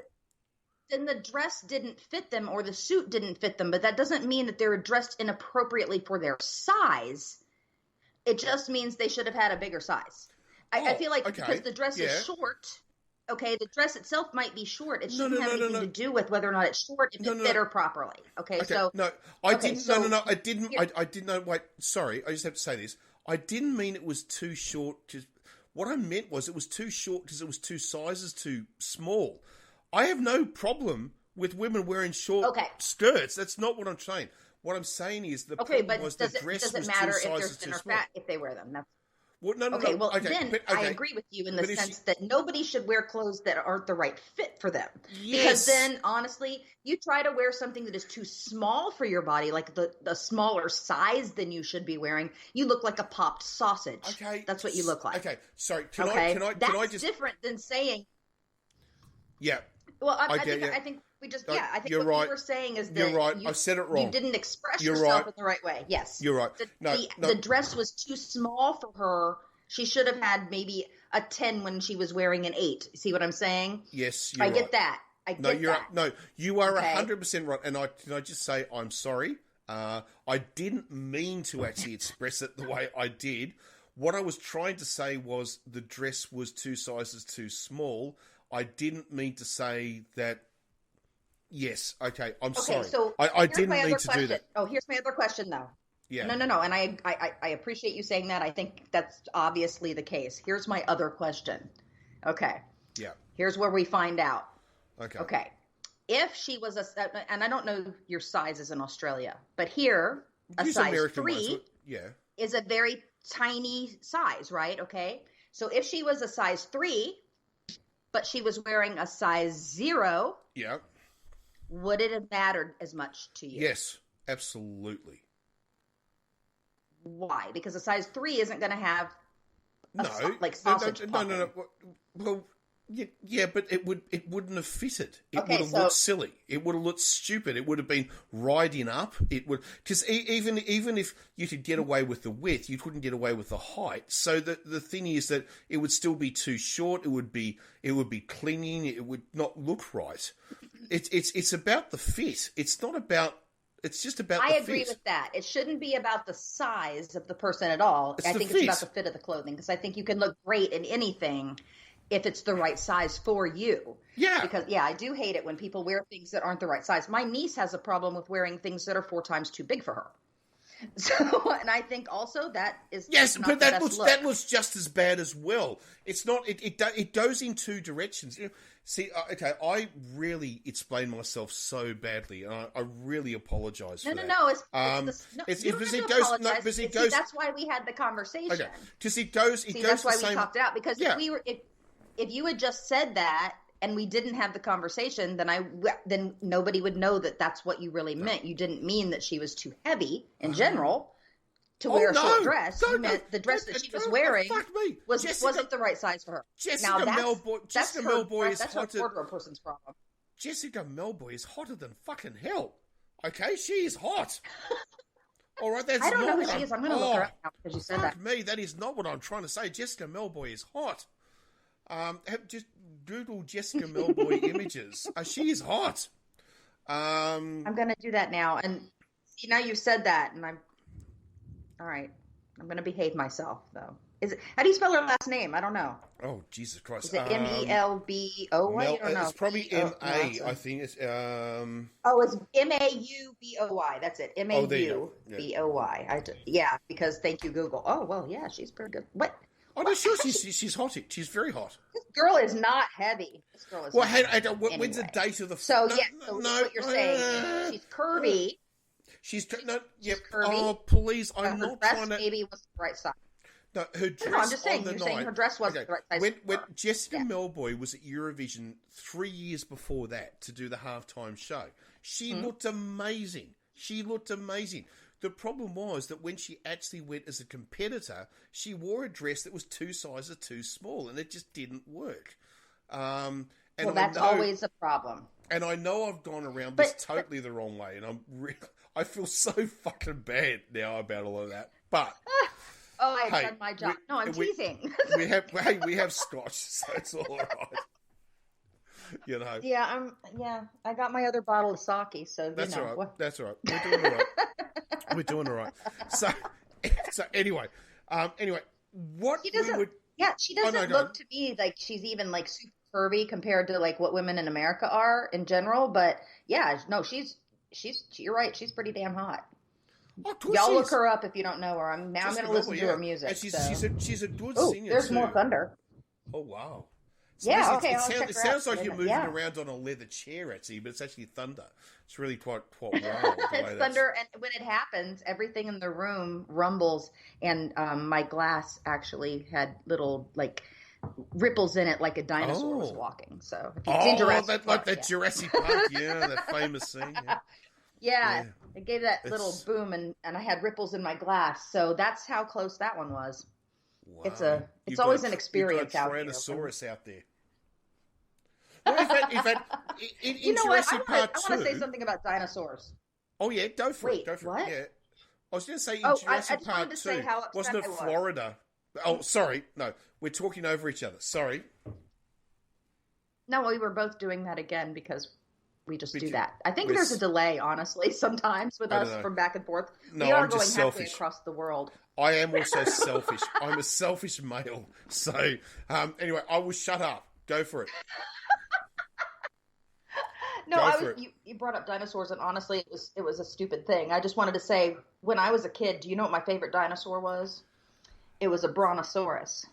Now, do you know that there's no brontosauruses? There is no such thing. There's no such animal. Yeah, I know. I know. But when I was a kid, everything said brontosaurus, right? Yeah. And so I drew brontosauruses all the time. That was the best thing I could draw, honestly, was a giant brontosaurus. And then I had dreams about brontosauri. Is it brontosauri or brontosaurus? No, if it's they not. don't exist, No, it's not. No. Well, even if it was, Latin doesn't work that way. It doesn't.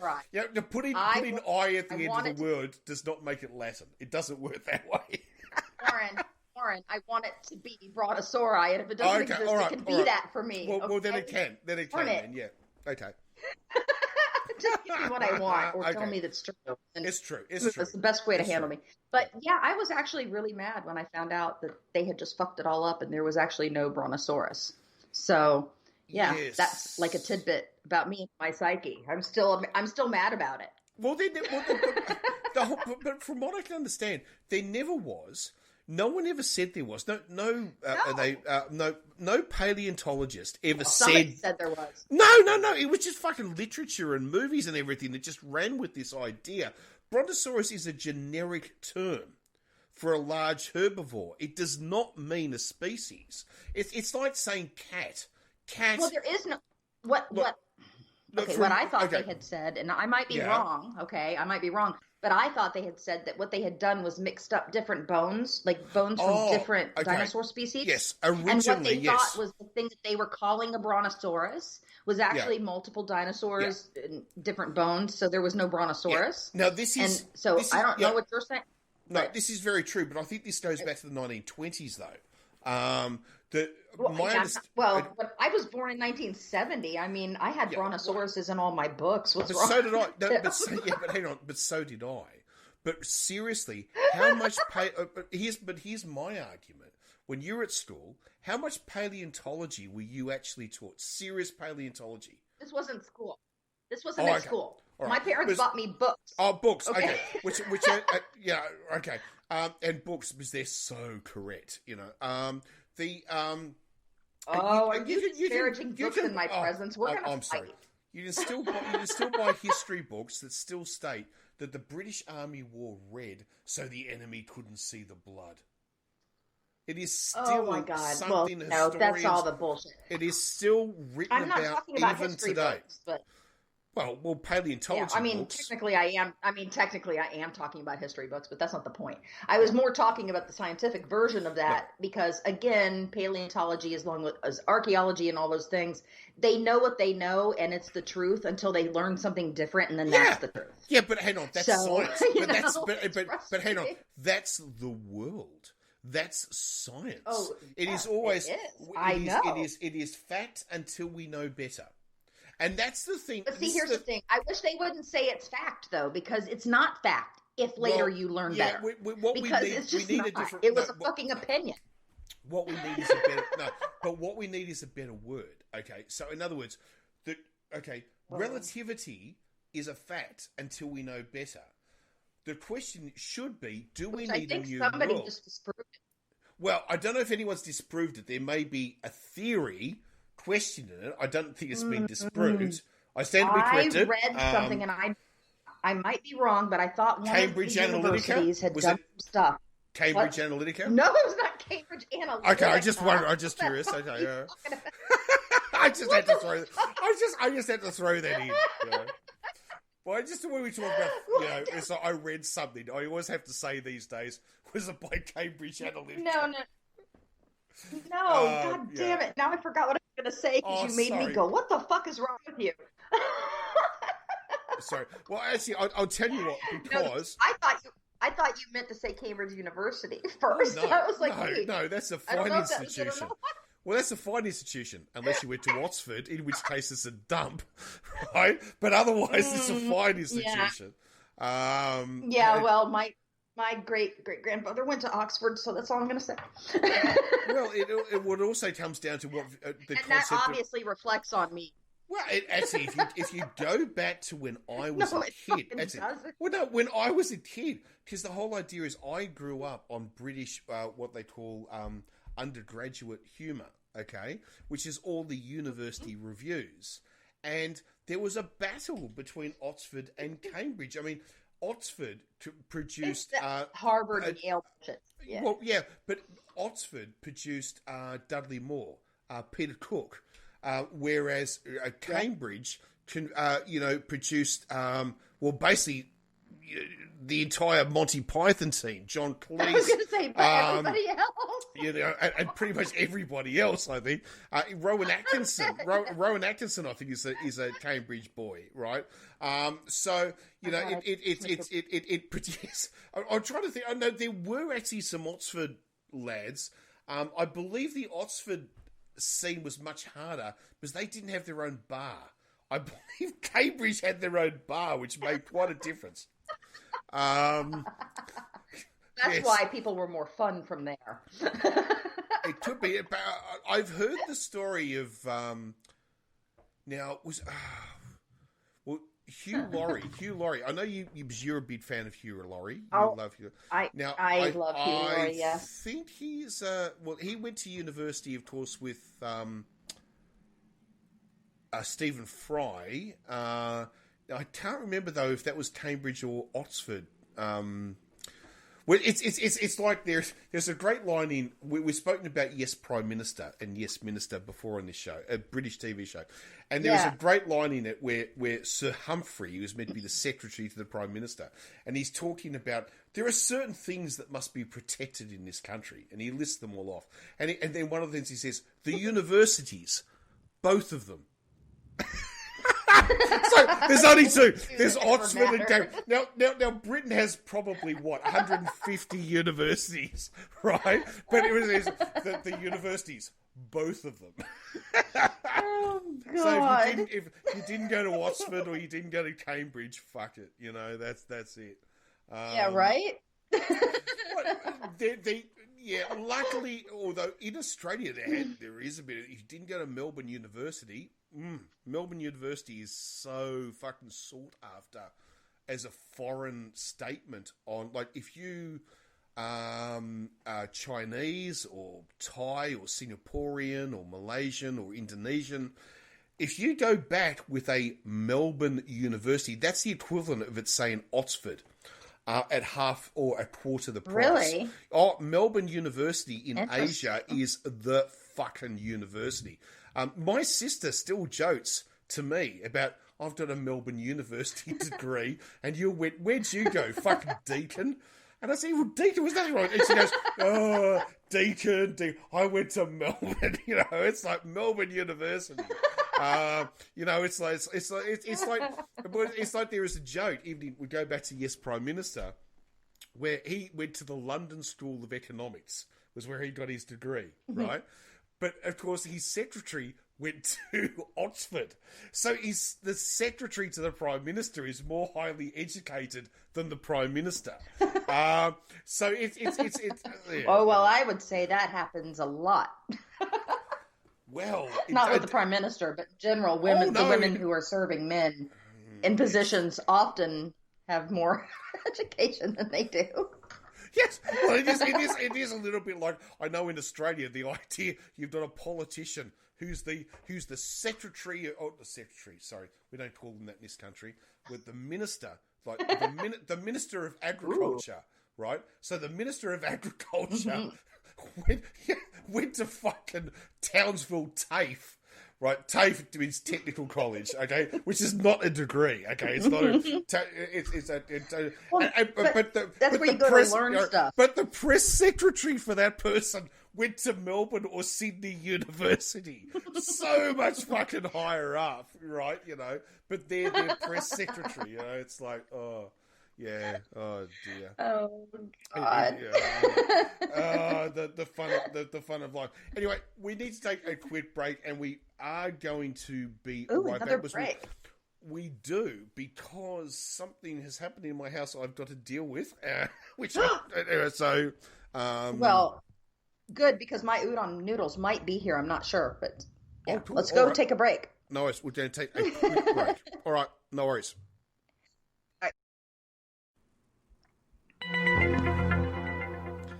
And we are back. Oh my God, are we back? I don't even know what the hell we're doing anymore. I've lost half the show. It's disappeared. Yeah. We've been back a long time. I was about to say the Saints made a mistake. No, the Saints fucked up. All right, the Saints fucked up, and we lost quite a bit of the show. Anyway, but we are back. I like when men admit they're wrong. That's what I like. I do. I admit when I fuck up. I mean, I fuck up all the time. I think that's amazing. And also, yes, it's very sexy, Warren, when you admit when you're wrong. Well, you have to. Well, I bet you have to be. You're an engineer. You have to admit when you fuck up. Otherwise, shit happens. I mean, you kind of have to do it. My attitude is always a little bit like, admit you're wrong, suck it up, move on. Right? Because otherwise you don't move forward. You know what I mean? You're always working in the past. You're always trying to cover this, do this. That's the whole thing about you know Mr. Orange. Is that? Ew. Well, no, he's always trying to cover everything. He's always 2 steps behind everybody. Like he's always trying to cover himself up. You know, rather than just move forward. Did you hear he pardoned Roger Stone today? Oh. Yes, I heard this. Yeah. Now, this has made international news. Okay, so my attitude right now is that be friends with Donald Trump and commit any crime you want in the next... As long as he's in charge, yeah, sure, why not? As long as... okay, so even if he loses, you've got till, what is it, February? Is that right? Okay, January 20th. Okay, is the inauguration day of the new president. Sorry, I thought it was February. My No. January 20th. Okay. I thought it was February 20th. My mistake. Sorry, my big mistake. What you on? Yes, how dare you, Australian person, for not knowing all the dates of our elections? Like, seriously, why would you be upset about that? Because somehow or other, you guys just expect us to know. Don't feed the beast, okay? Do you know on Facebook, this is a true story. Oh, did I also tell you, Facebook deleted one of my posts during the week. Uh-oh. Was it when we said something about Trump? Well, actually, no, nothing to do with Trump. Would you like to? Because I actually saved it. Hang on, I've got it here. I can read it to you. Would you like to know what my post was that Facebook said? So here it is. So this is the message from Facebook. It says, your post goes against our community standards on misinformation that could cause physical harm. Okay? Okay, right, okay. So here is my post on Facebook, all right? Mm-hmm. I would like to thank everybody that said COVID is fake news. The government won't tell me what to do. The government won't tell me what to do. I get my medical news from far right-wing politicians and news posters. Okay. I'm told it's a conspiracy. It's just the flu. Thank you guys for putting us into another 6 weeks of lockdown. Thank you. You didn't hashtag it with sarcasm. What's wrong with you? That was taken down by Facebook. Oh my God. That was taken down. Facebook took a picture of my friend's breastfeeding her baby when she had a cover over her boob. They took it down because somebody complained about it. You know who? Somebody complained about it, Warren. And I just want you to know who somebody was. They were an idiot. That's it. Yes. That's it. That's who they were. Probably. I don't know them personally, but I know now they are an idiot. So it blew my mind. Seriously, that was spreading misinformation about COVID-19. Because sarcastically saying thank you to everyone who had put us into this position, and apparently that was spreading misinformation. Well, fuck me. Now, I realize... You know conservatives don't understand sarcasm, don't you know that? But I also realize that's done by a fucking algorithm. That has nothing to do with a person. I mean, I get that. Well, I don't know if that's actually the case now, because they have all these new fact checkers, and they have like a terrible right-wing rag site actually is a fact checker on Facebook. And I'm not going to mention them because I don't want them to have anybody look them up. But also, I can't remember their names. Because I thought Facebook, after it had gone through this thing of, oh my God, yes, we support Donald Trump, suddenly went through this thing about, oh no, we don't support Donald Trump. We hate immigrants. That's what they're like. We don't support Donald Trump, but we still feel all these things that we used to say before he came along, and which were also awful. Well, this is the other He's just saying the quiet parts out loud, Warren. That's all. He's saying the quiet parts. I can make a humorous, sarcastic thank you to all the fuckwits in Melbourne that created the 6-week lockdown, but I can also at the same time hop on Facebook and I can say Nazis rule, and that will stay up there for fucking 10 years. No shit. Yeah. Yeah. Right? That's what, how the fuck does that work? Warren, do you know we also have morons in Melbourne here in Florida? We have a city called Melbourne. It's on the beach. Oh, do you? So, yeah. Actually, do you know how I do know that's actually true? Because I just said it, and I don't lie. No, because 20 years ago, I mucked around with the thing called Microsoft Flight Simulator. And every time you used to type in Melbourne, it used to come up with Melbourne, Florida. Because nothing exists except for America. And you had to override to go Melbourne, Australia. Yeah, because, Melbourne, Florida, of course, Melbourne, Florida, 7 million fucking people that don't matter, it's like, nah. There's probably that many people in Melbourne, Florida. I'm just yeah, there probably is actually, but I mean, I'm teasing. I know. There's probably sometimes it's hard always being the fucking shithole of the world. You know what I mean? It's like no, you guys are not honestly, at least not in the eyes of the Trump administration, because there's a lot of white people in your country. Everything's fine now. Well, he has had. Well, mind you, he's such a fucking racist. Yeah, well, mind you, he has had a go at us. He didn't like our last Prime Minister. He hated our last Prime Minister. Well, I wonder why.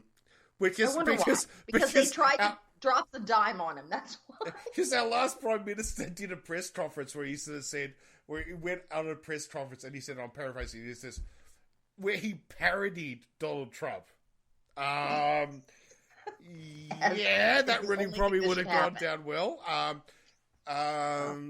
He also hung up on him, didn't he? And said it was the worst phone call, worst ratings phone. Everything's fucking ratings. What is it with your American president? Everything's ratings. And he said the worst ratings phone call ever. Because our Prime Minister was saying, are you going to agree to the agreement? I'm sorry that I'm chewing. I'm eating Japanese food. It's okay. Anyway. But anyway, we were saying Roger Stone. So Roger Stone has been given, now not a pardon, but he's had his sentence commuted. Oh no, he's been pardoned. His sentence has been commuted, which means he's been pardoned. Okay. No, well, he still has a criminal record, but he doesn't have to serve any time. No. Oh. No, I know they said commuted, but what Trump did was pardon him. Okay. He pardoned it's the same thing in the country. It's the same thing. Right. Okay. When the rest of the world to commute someone's sentence means that you are still guilty, but you don't have to serve time. But see, here as a pardon, the requirement is you had to have been convicted of something. If you weren't convicted, they can't pardon you. You see what I'm saying? So if he hadn't been convicted of a crime, Trump wouldn't have been able to, as he called it, as the newspapers like to call it. I'm sorry. commute his sentence. What that meant was he doesn't have to go to jail because he didn't do it, as far as Trump is concerned. Can I put my hands in the air and go Nixon? Yeah, it's some bullshit, man. You know what? A lot of people are going to be looking at his back in jail. That's all I'm going to say. Well, except, he's not going now, which he should have gone to. Like, it really pisses me off. The guy actually lied to the goddamn FBI, and we know for sure he did it. And yet Trump is able to just say, you know what? Never mind. Because I am a criminal, and I want to make sure that the other criminals that helped me be a criminal don't have to go to jail. So here you go. But this is the thing. This is why your president is more like a king. Because the thing is that in no other country in the world, I don't even think you can do this in Russia. Even in Russia, I don't think you can do this. Can the president pardon a criminal? Right? This is purely an American thing. Now I stand to be corrected if anyone can come up with it, but in no other country in the world can a leader pardon a criminal. It's only in America. No other country in the world. Even Russia. China, it would be argued that they would never have been brought to trial. So, but that's maybe another argument. But that's what's going on here is that Trump right now, with William Barr's help, is trying to keep anything that he's done from going to trial. So, yeah, pretty much everything they can do to make sure that doesn't happen is happening. And when he says, hey, look over there, I don't like black people, what's happening is behind him. The people are doing things behind him while you look at his finger pointing over here. It's like, that's what's really disturbing to me. We have a lot of stuff going on the media doesn't even pay attention to. And if they do mention it, it's literally just like this brief mention, and then Trump does something else, and they go, oh, look, a shiny thing. And they point over there, and they forget about what's happened. Nobody's even talking about the fact that the Taliban were being paid money by Russia to actually target our soldiers and kill them. Okay, we should. And people were paid from that. Now no one's talking about that anymore. We should mention this. Yes, this. Okay. Well, now it has been argued that the British Ministry of Defence were actually told this, Britain, because they have the second largest deployment to Afghanistan of anyone. Okay, they were told. However, I don't believe that Germany or Australia or fucking Thailand or Finland or Romania or Hungary or whoever else was there was told. Right. Do you believe that this is a full-on real thing, or do you believe this is a story? I'm trying to... What do you reckon this is? Do you believe that he really was told this in... What are they saying? They're saying February? Is that right? Is that February? Okay. No. Here's the thing. John Bolton, who recently had a book come out, has said that. And look, here's the thing. I don't like John Bolton one fucking bit. He's a warmonger. He's a warmonger. I don't agree with anything he says. But here's the thing. I don't believe he's a liar. Yeah, okay? I think you're right. I think you're right on that. And he made it very clear that he told Trump about this in 2019, like back in like spring of 2019 here. So it's like March and April, something like that. Okay. And then other people within the administration have confirmed that they had put it in his briefing. Okay. Now the president gets a daily briefing. He's responsible for reading it, or I guess for having his nanny read it to him. Like, I don't fucking know what's going on there. But he says, oh, nobody ever told me. You know what? Yes, they fucking did. So either you're lying or you didn't read the shit that they handed you. And you're too fucking filled with dementia to remember that you were told this. No, he's just lying. He's just lying. Fucking care. He's lying because he didn't care. He didn't fucking care. He doesn't care about anybody but himself. Yeah. He doesn't care about his kids. He doesn't care about his wife. He doesn't care about anything but himself and whatever it is that he can get from other people. And also, if it helps him get adulation and get noticed, and he thinks that maybe 5 people are cheering him, then that's all good. He doesn't give a fuck about anybody else. This man is a sociopath who has surrounded himself with sociopaths. Like, honestly, the bitch that was the press secretary, she's now Stephanie Miller. She married Stephen Miller. That fucking hang on, sorry. Sorry, you're saying the blonde woman that does the press conference? Oh, no.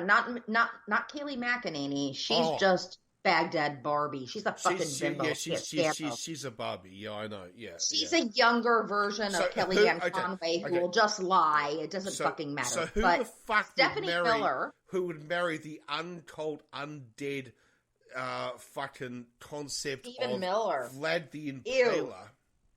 Who is? I want to drink your blood. I am from Transylvania. My name is Stephen Miller. I want to put you onto a trance to suck your blood. You sound a little bit like a Nazi, so I'm going to say you're right on. That's it. Dude is a fucking Nazi. Unfortunately, you can't do fucking Dracula these days without sounding like a Nazi. In fact, as quoted by Brooklyn Nine-Nine, you can't do an Eastern European accent anymore other than sounding like a Nazi. So anyway, don't. But anyway, so she married him recently. Okay, and I think she's working as the press secretary for the what they like to call the first lady. Okay, I don't know. But she was somebody else, and now she is married to him. And when they asked her about the kids in cages on our border, she said it literally didn't make her feel. She didn't feel anything when she found out about it. You know what that is? It's a fucking sociopath. No, it's a fucking Nazi. What's her name again? Well, it's now Stephanie Miller. I literally cannot remember her name before that. She's just gross. I don't know. I tried not to think about it, but here we are. Hang on, I just want to see who Stephanie Miller looks like. So I have no idea who she is, and my internet is running like shit because, of course, I live in Australia in lockdown. And I can't even bring up fucking Stephanie Miller's photograph. This is great. Anyway, it will come up eventually. She looks like are him, you serious? Like shoulder-length hair and also some on top. So she looks like him, but the female version with hair. Web page is not available. Results? Oh, you fucking... They didn't want you to see that. They didn't want you to see it. No one should have to look at them. It's pretty gross. Okay. Are you serious? Okay. Yeah, they recently got married. It's gross. Fuck me. I really, really hope they can't have children. That's all I'm going to say. I'm talking about Australian internet right now. Fuck me. Well, seriously, I can't even look that up. We're in lockdown, and because I'm telling you, nobody wants you to see any shit come from America like that. I don't blame them. just be happy.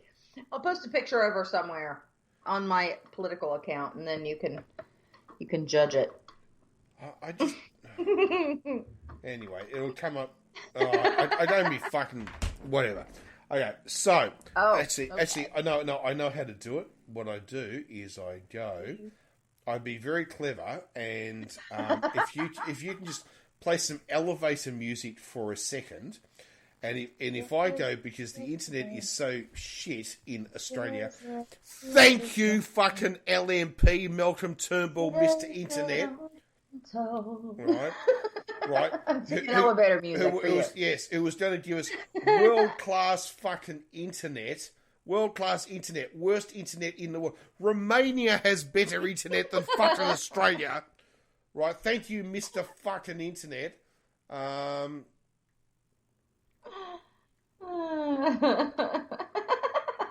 you finished now? Oh no! It's going to take me for fucking ever to get this to work. No, oh my god! Hang on.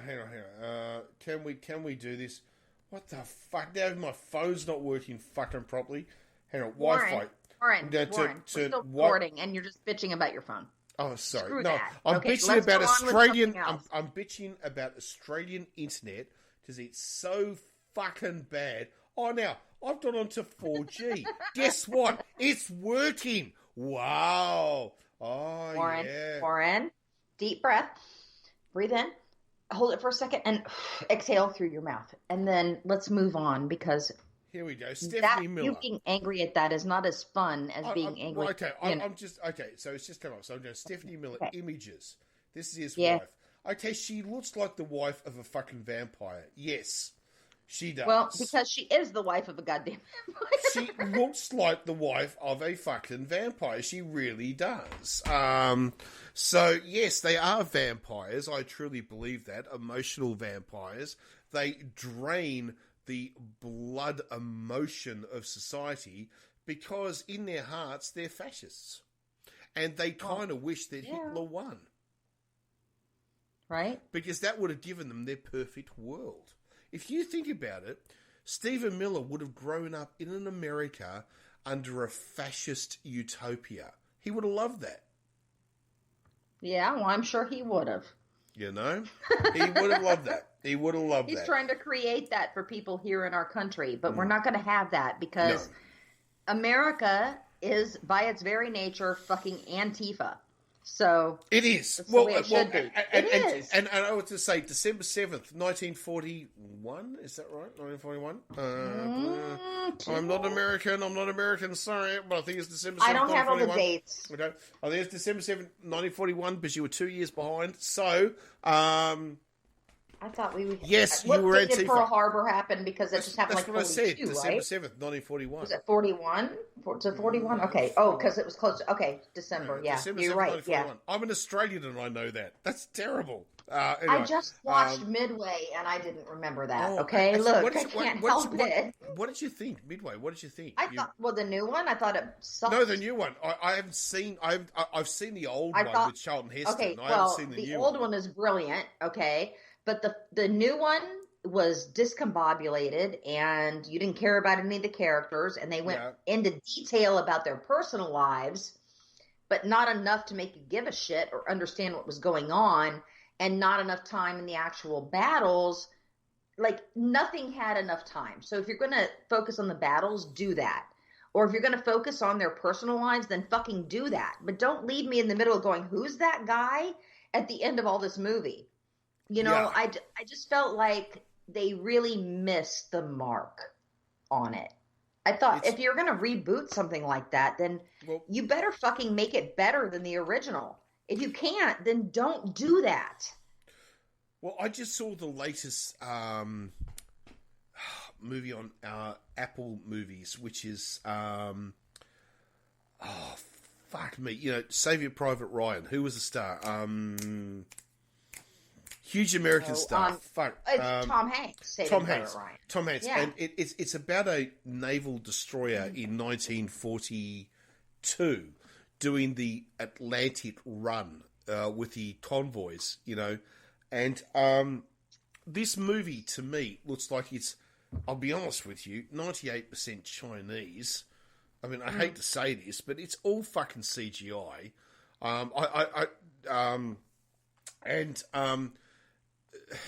The other thing about it, too, is there is so much bullshit in it. Absolute bullshit in it. But I watched it and I sort of thought, you know, you're talking about an amazing part of history. Well, I mean, my great-uncle, my uncle, he was actually my uncle, not my great-uncle. He ran in the the British Navy Atlantic convoys. He did the Arctic convoys to fucking Russia, to Murmansk, right? And to Archangel. You know, this man, he said the ocean would break over the bow of the ship and land as ice.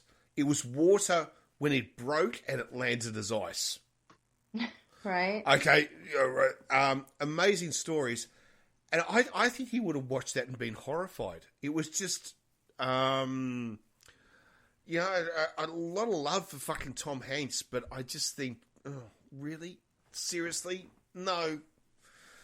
That was just a fucking war fucking frenzy thing. I don't know what you were doing. I really don't. I'm sorry. You know? Yeah, I mean, I wonder a lot of times what they're thinking when they remake movies that were actually already good. I think we've talked about this before. It drives me fucking insane that they keep rebooting things that don't need to be rebooted. Oh, yes, I know. But they take good movies and try to reboot them. It's like, why don't you take bad movies and reboot them? Why don't you do that? Yeah. If you thought the story was good, but the movie was bad, then why don't you take the stuff that didn't do well and reboot it? Why would you take something that was classically done and brilliantly done for the time period it was finished in and then have to redo it? Because here's the thing. I don't give a shit what they do. They're not remaking something. Okay. I'm going to, I just made myself lie. All right. Right. Okay. Normally, I would say the movies are never as good as the reboots. Okay. Hang on. Sorry. You mean the other way around? Do you mean the reboots are better than the original movies? Okay. No, usually not. Right. Okay. Usually, in my opinion. Yeah. Okay. Usually not. Usually I think it's a waste of time and effort, and it's fucking lazy to reboot anything that has been successful and was done well. Okay. Because they think, oh, well, that made money, so it'll make money again. That bugs me. Okay. But I'm going to be honest with you. I love Star Trek. Okay. I have. Right. I was never I wasn't a huge early Star Trek fan. What started it for me initially was Star Trek The Next Generation because, oh my God, I'm a massive Patrick Stewart fan. Okay. Right. I don't give a shit what that man does. I love him. I would just sit at his feet and stare up at him with big blinking baby Google eyes. Like whatever he said to me, I wouldn't care. I love him. So I was a huge Next Generation fan. But when they redid the Star Trek films with Chris Rice. Yeah. I know. Okay, look, I know what you're going to say. All right. Yeah. And Zachary Quinto as Spock. Yeah.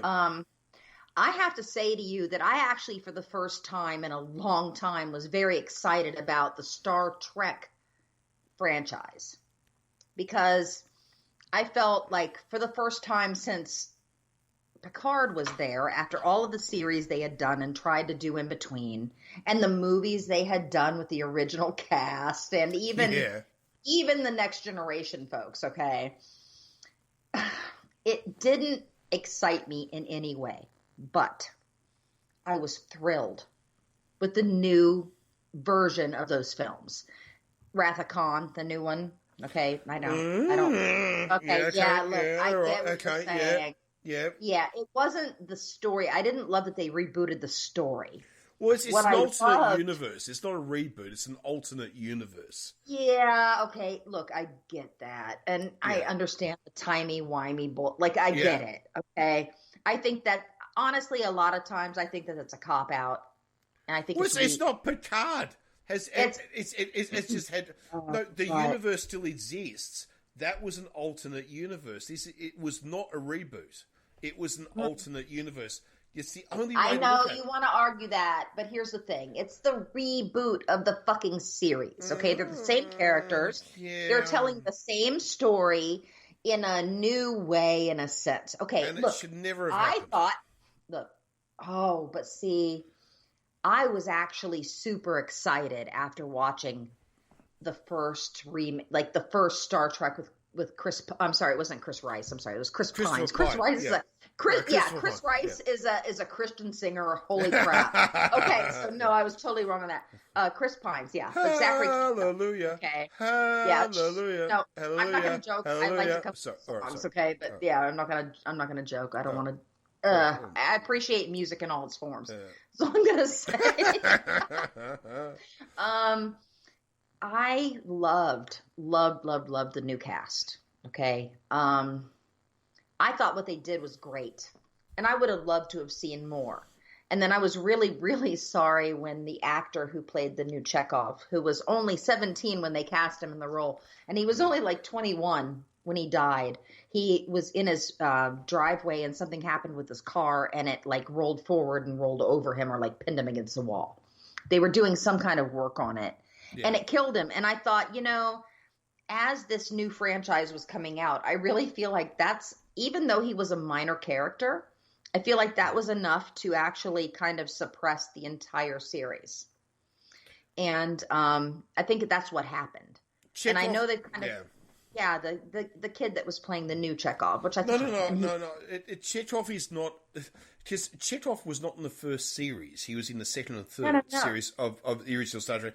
But he became one of the... In fact, he was a pivotal character in the second Star Trek movie. Not only that, when they did Star Trek Generations, he was brought back for Star Trek Generations. Chekhov is pivotal to the Star Trek world. Yeah, people don't I mean, everybody knows who Chekhov was, okay? Yeah. But with the new character, I feel like it was such an early time for this new franchise to be coming out. I do feel like it detracted and took energy away from the project when he died, because they would honestly have to replace him. And I know that happens from time to time in a film, in a big franchise. It happened in the Harry Potter films when the kid that was playing Goyle, one of Draco Malfoy's friends, was actually arrested on some terrible drug charges and some other shit in the UK. And in the last films, they actually recast him with another character that they never named, and the kid didn't have lines. But somebody that was in the book was this actual Crab character, and he actually couldn't play the role. So, I mean, I get that they have to change things sometimes, but I do feel like it detracts from the overall energy of the film. And I think that happened with him. But I did love the new ones. So what you're saying is that you did not love them, or you didn't like them. Did you not like the new... What was it about them that you didn't like? Okay, apart from the lens flares, the endless lens flares. Okay. That was a cinematography. Okay, right, okay, yeah. But take that out of the conversation. I liked the movies, and I liked the way that the three movies actually followed an interesting parallel universe to the original Star Trek TV series. So and movies, it should be said, because okay, so I did like that, but there were things about it I didn't like. Kirk was promoted to captain of the Enterprise after commanding a ship for 48 hours. That's just fucking bullshit. Okay? I mean, that's just... I'm sorry. In the original series, Kirk was on his third command by the time he got to Enterprise. Right? You know, it's like... yeah. The fact that the three people never met until they just let Starfleet Academy. You know, to me, it was like, you know, what's that TV show Saved by the Bell? Which three people? Which three people didn't meet till after they had left the Academy? Which people? No, but okay, well, first of all, none of them in the original series had met straight out of the Academy, all right? They'd all met through their service careers. Now, according to the new movies, they all met at fucking Starfleet Academy with the exception of Scotty. Now, to me... Wait, Warren, I thought you said it was a different universe. Yeah, but okay, yes, but even in that universe, it's still fucking nuts. It doesn't make sense. I mean, I you can't have it both ways, love. No, okay. I get. Oh yeah, all right. I get it's just a movie, all right. I get it's just a movie. The first time I saw it, I actually paid for it and I watched it at home. Didn't go to the cinema. Oh. And I watched it at home and I killed it halfway through. I didn't even finish it. And I can still remember Amanda and my daughter actually said to me, "No, we'll give it another shot. Maybe you give it." And I said, "It's stupid. It doesn't make any fucking sense. That's not what happens." And they said, "It's an alternate universe. Give it another shot." And I said, "All right." So I gave it another shot and I watched it with the idea of the alternate universe. And I accepted it and I watched the next two films after the first film. But I never... Oh, pardon me, it's burped. Oh, so sorry. Sorry. I never, ever embraced it. It was just, to me, I mean, there was so many... And also, just the fucking... I'm sorry. You cannot stand on a planet and watch another planet implode, physically see it in your eyes, and not be imploded yourself. Do you know, the idea of fucking distance... didn't mean anything in this fucking movie. Like, science, and this is the other thing too about the movies, science went out the window, right? So there has always been an argument that science has maybe run a razor's edge in Star Trek, okay? But especially in the latter stuff, they at least tried to deal with the concepts of where science might be. In the movies, they just throw science out the fucking window. It's like it doesn't exist. And you are able to do things that are just bullshit. Absolute crap and bullshit. And that was the thing about, I know it makes amazing cinematography, you know, but it's just bullshit. It's absolute bullshit. And I just, I don't know. I'm sorry if I couldn't embrace them. I really am. No, you don't have to be sorry to me. I didn't make them. My name's not on the show. I just honestly enjoyed them. So yeah, but in regards to here's the thing. No, honestly, Warren. Here's the thing. I'm super easily impressed. Like that's literally the thing with me. I find joy in the most insignificant things, and I've been laughed at that multiple times. I was about to say, there's a fucking whole other argument to that statement, but anyway, I'm not going to go down that path. But behave yourself. No idea what time it is or how long we've been on here. I think it's time to end the show. That's all I'm saying. Yeah, it probably is. It probably is actually. So, anyway, is there anything else? Well, actually, is there anything else we wanted to bring up for this week, or talk about, or we're pretty much covered? Just whatever, you know, just all this show actually is. Well, like personally, like because I like to talk about myself. Yes, okay. I'm actually creating some music, which will be fun, and I haven't done that in a long time, and I have some help from some people that I care about, so that's nice, right? And that'll be interesting. Mute myself. I'm sorry. Are you joking? Because I said I was recording music. Warren, are you okay? Don't die. That would be awkward. You're in Australia. I wouldn't know who to call. Yeah. Are you okay? Sorry. Yeah, I hope you didn't hear that. I did hear it because you're here on air, and I did. Are you okay? I'm all right. I hope no one else heard it because I did hit the mute button, but I don't know if I did it. Well, I don't know if you did or not. My what we call soft drink, which of course in America you call pop. I don't call it pop. It's a soda, and it goes right down your throat, like into your lungs. It went into my lungs and back of my throat. It's still a bit. It happens to me all the time. I think that's what happened the other day when I couldn't stop coughing. So, wow. Anyway, all right. So this probably is the perfect time to actually stop. Yes. So. No, but you were saying, I'm so sorry that it happened right in the middle, but you've got some new ideas. You've got some new ideas. No, I said I was involved in some new things because I'm actually making some music and stuff. So, yeah. So, I think that's brilliant. I think that's fantastic. Oh, I'm excited. I'm excited. I used to sing with my dad a lot, and even though he wasn't, super encouraging, he wasn't awful. He didn't encourage me to write, but he did encourage me to sing. Right. I'm actually writing some stuff now, and I've had a little feedback and I'm feeling okay about it, so I might record some things which might be fun. But also I have our show Legion of Rue, which we talked about before when I was on your show. We're actually going to be releasing that as a podcast coming up with like miniature episodes, 7 to 10 minutes probably, in a podcast format, and a couple of other things we have going on. So I look forward to putting that stuff out there. Yeah. That's about it for me, honestly. And I've got nothing to add because I'm a fucking moron living in lockdown. So Warren, I don't know. Do you want to hear? Do you want to hear about how I did the dishes yesterday? Wash the dishes. Yeah, actually, I do. That's very exciting. Yeah. I'll vacuum the carpet. That was exciting. I sat in my study. I listened to bit of Wagner, exciting stuff. Look, you know what? You joke, but you know where I am. So, I appreciate that, man. No, anyway.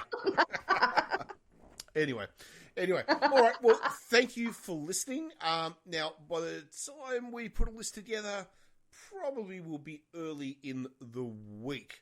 I'm not in charge of any of that, y'all. Yeah. So I'm going to put pictures online, though. Oh, no, do that. But don't expect these shows, if you, like some of our very early ones, which were very easy, simply just to appear on Saturday night or Sunday morning. They may not actually appear until Monday or Tuesday. So, because Warren is very concerned that we might say something naughty that he has to delete out, and I am a problem child. So no, you're not. No, you're not. No. You actually saved our ass today, actually. So I just want to say that. Don't make me talk about Irish actually saved our fucking ass. By accident, don't get me wrong, it was by accident, yeah, but she saved our ass. You have to stop saying naughty words. Cut it out. Okay, so yes. Yep. But anyway, we will be, of course, on every week. We just don't know exactly what day it is. One day it might be Saturday night. One day it's Sunday night. One day it's Monday night. It's a bit all over the place. But here's how they know. They can go to the website and subscribe, and then it'll send you a note, an email. And I'm working on trying to figure out how to get it to send you a text message if you actually sign up with your phone.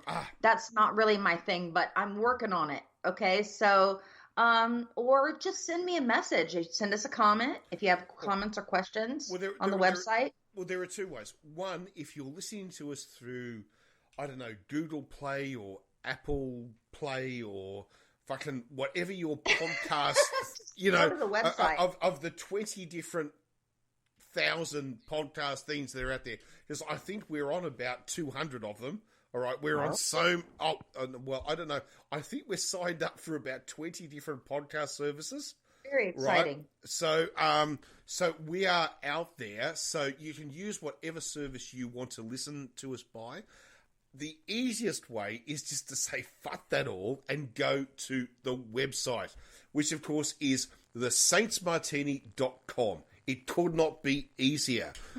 Go there, subscribe. And then you will get your alerts and you can listen through that and you don't have to worry about all the other shit. However, if you are subscribed through Google Play or you are subscribed through fucking Apple Play, well, then you don't get the same thing, so don't worry about it. But anyway. Is that their official name? Is it fucking Apple Play? Because that's exciting. It is. Yeah, fucking Apple Play. It was renamed. You didn't hear there was an announcement. It was on Friday. They actually came out and they sort of said, We'd just like to make an announcement that, we really think that we need to make more of an impact into society. So Apple has made the official announcement. We're going to now be called fucking Apple Play, all right? Thank God. I hope everybody takes my advice. The world will be much more exciting, and I'm eating udon noodles. Who cares? This is a show of cocktails, conversation, and eating udon noodles. Apparently. So, yeah. Hey, it is what it is. It is what it is. That cracked me up. It's all fun. All right. We will say goodbye for now. We'll be back next week. Adieu. Yeah. Adieu to you. And you who... Oh, no. I'm very sorry I started that. Holy shit. Au revoir. I can't remember how the fucking song goes. Anyway. How sad to see you go. Don't make me sing it. It's wrong. Yeah, it's just a great movie. I still love that movie, though. Did I ever tell you the story? Did I ever tell you a story? Apparently in South Korea, when that movie was released, it was viewed as being too long for the audience. Right, they said it's too long. We can't fucking think. So they said we've got to cut it. It's too long. Oh no, yeah, I know.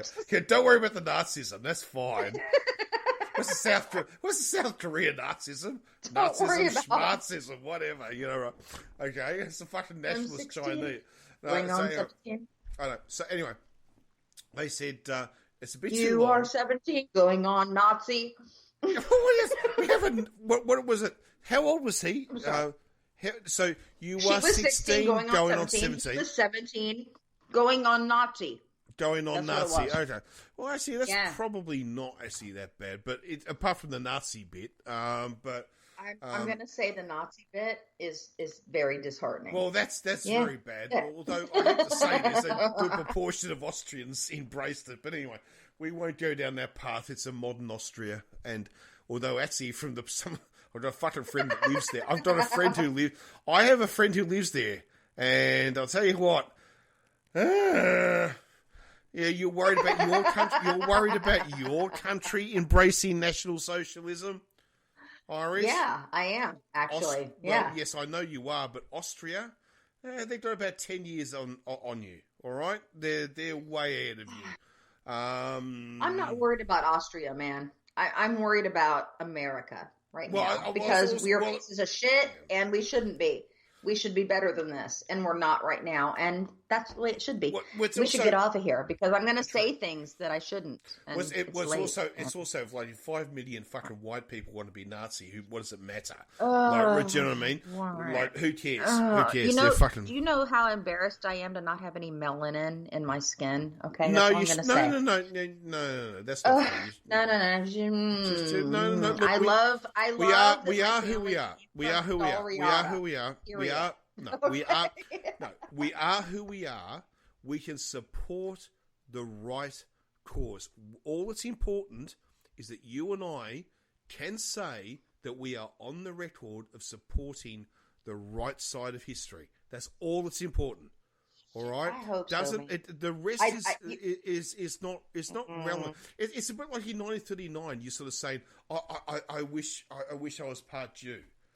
No, that's not. It's about making a statement at that time, right? Look, I understand that in a lot of ways I have privilege in my life. I do in so many ways, and I hope to use that privilege to actually do something good and not to just be one of those people that exists in my own little bubble. So, I care about our entire society. You are. You're fighting, as was the old line.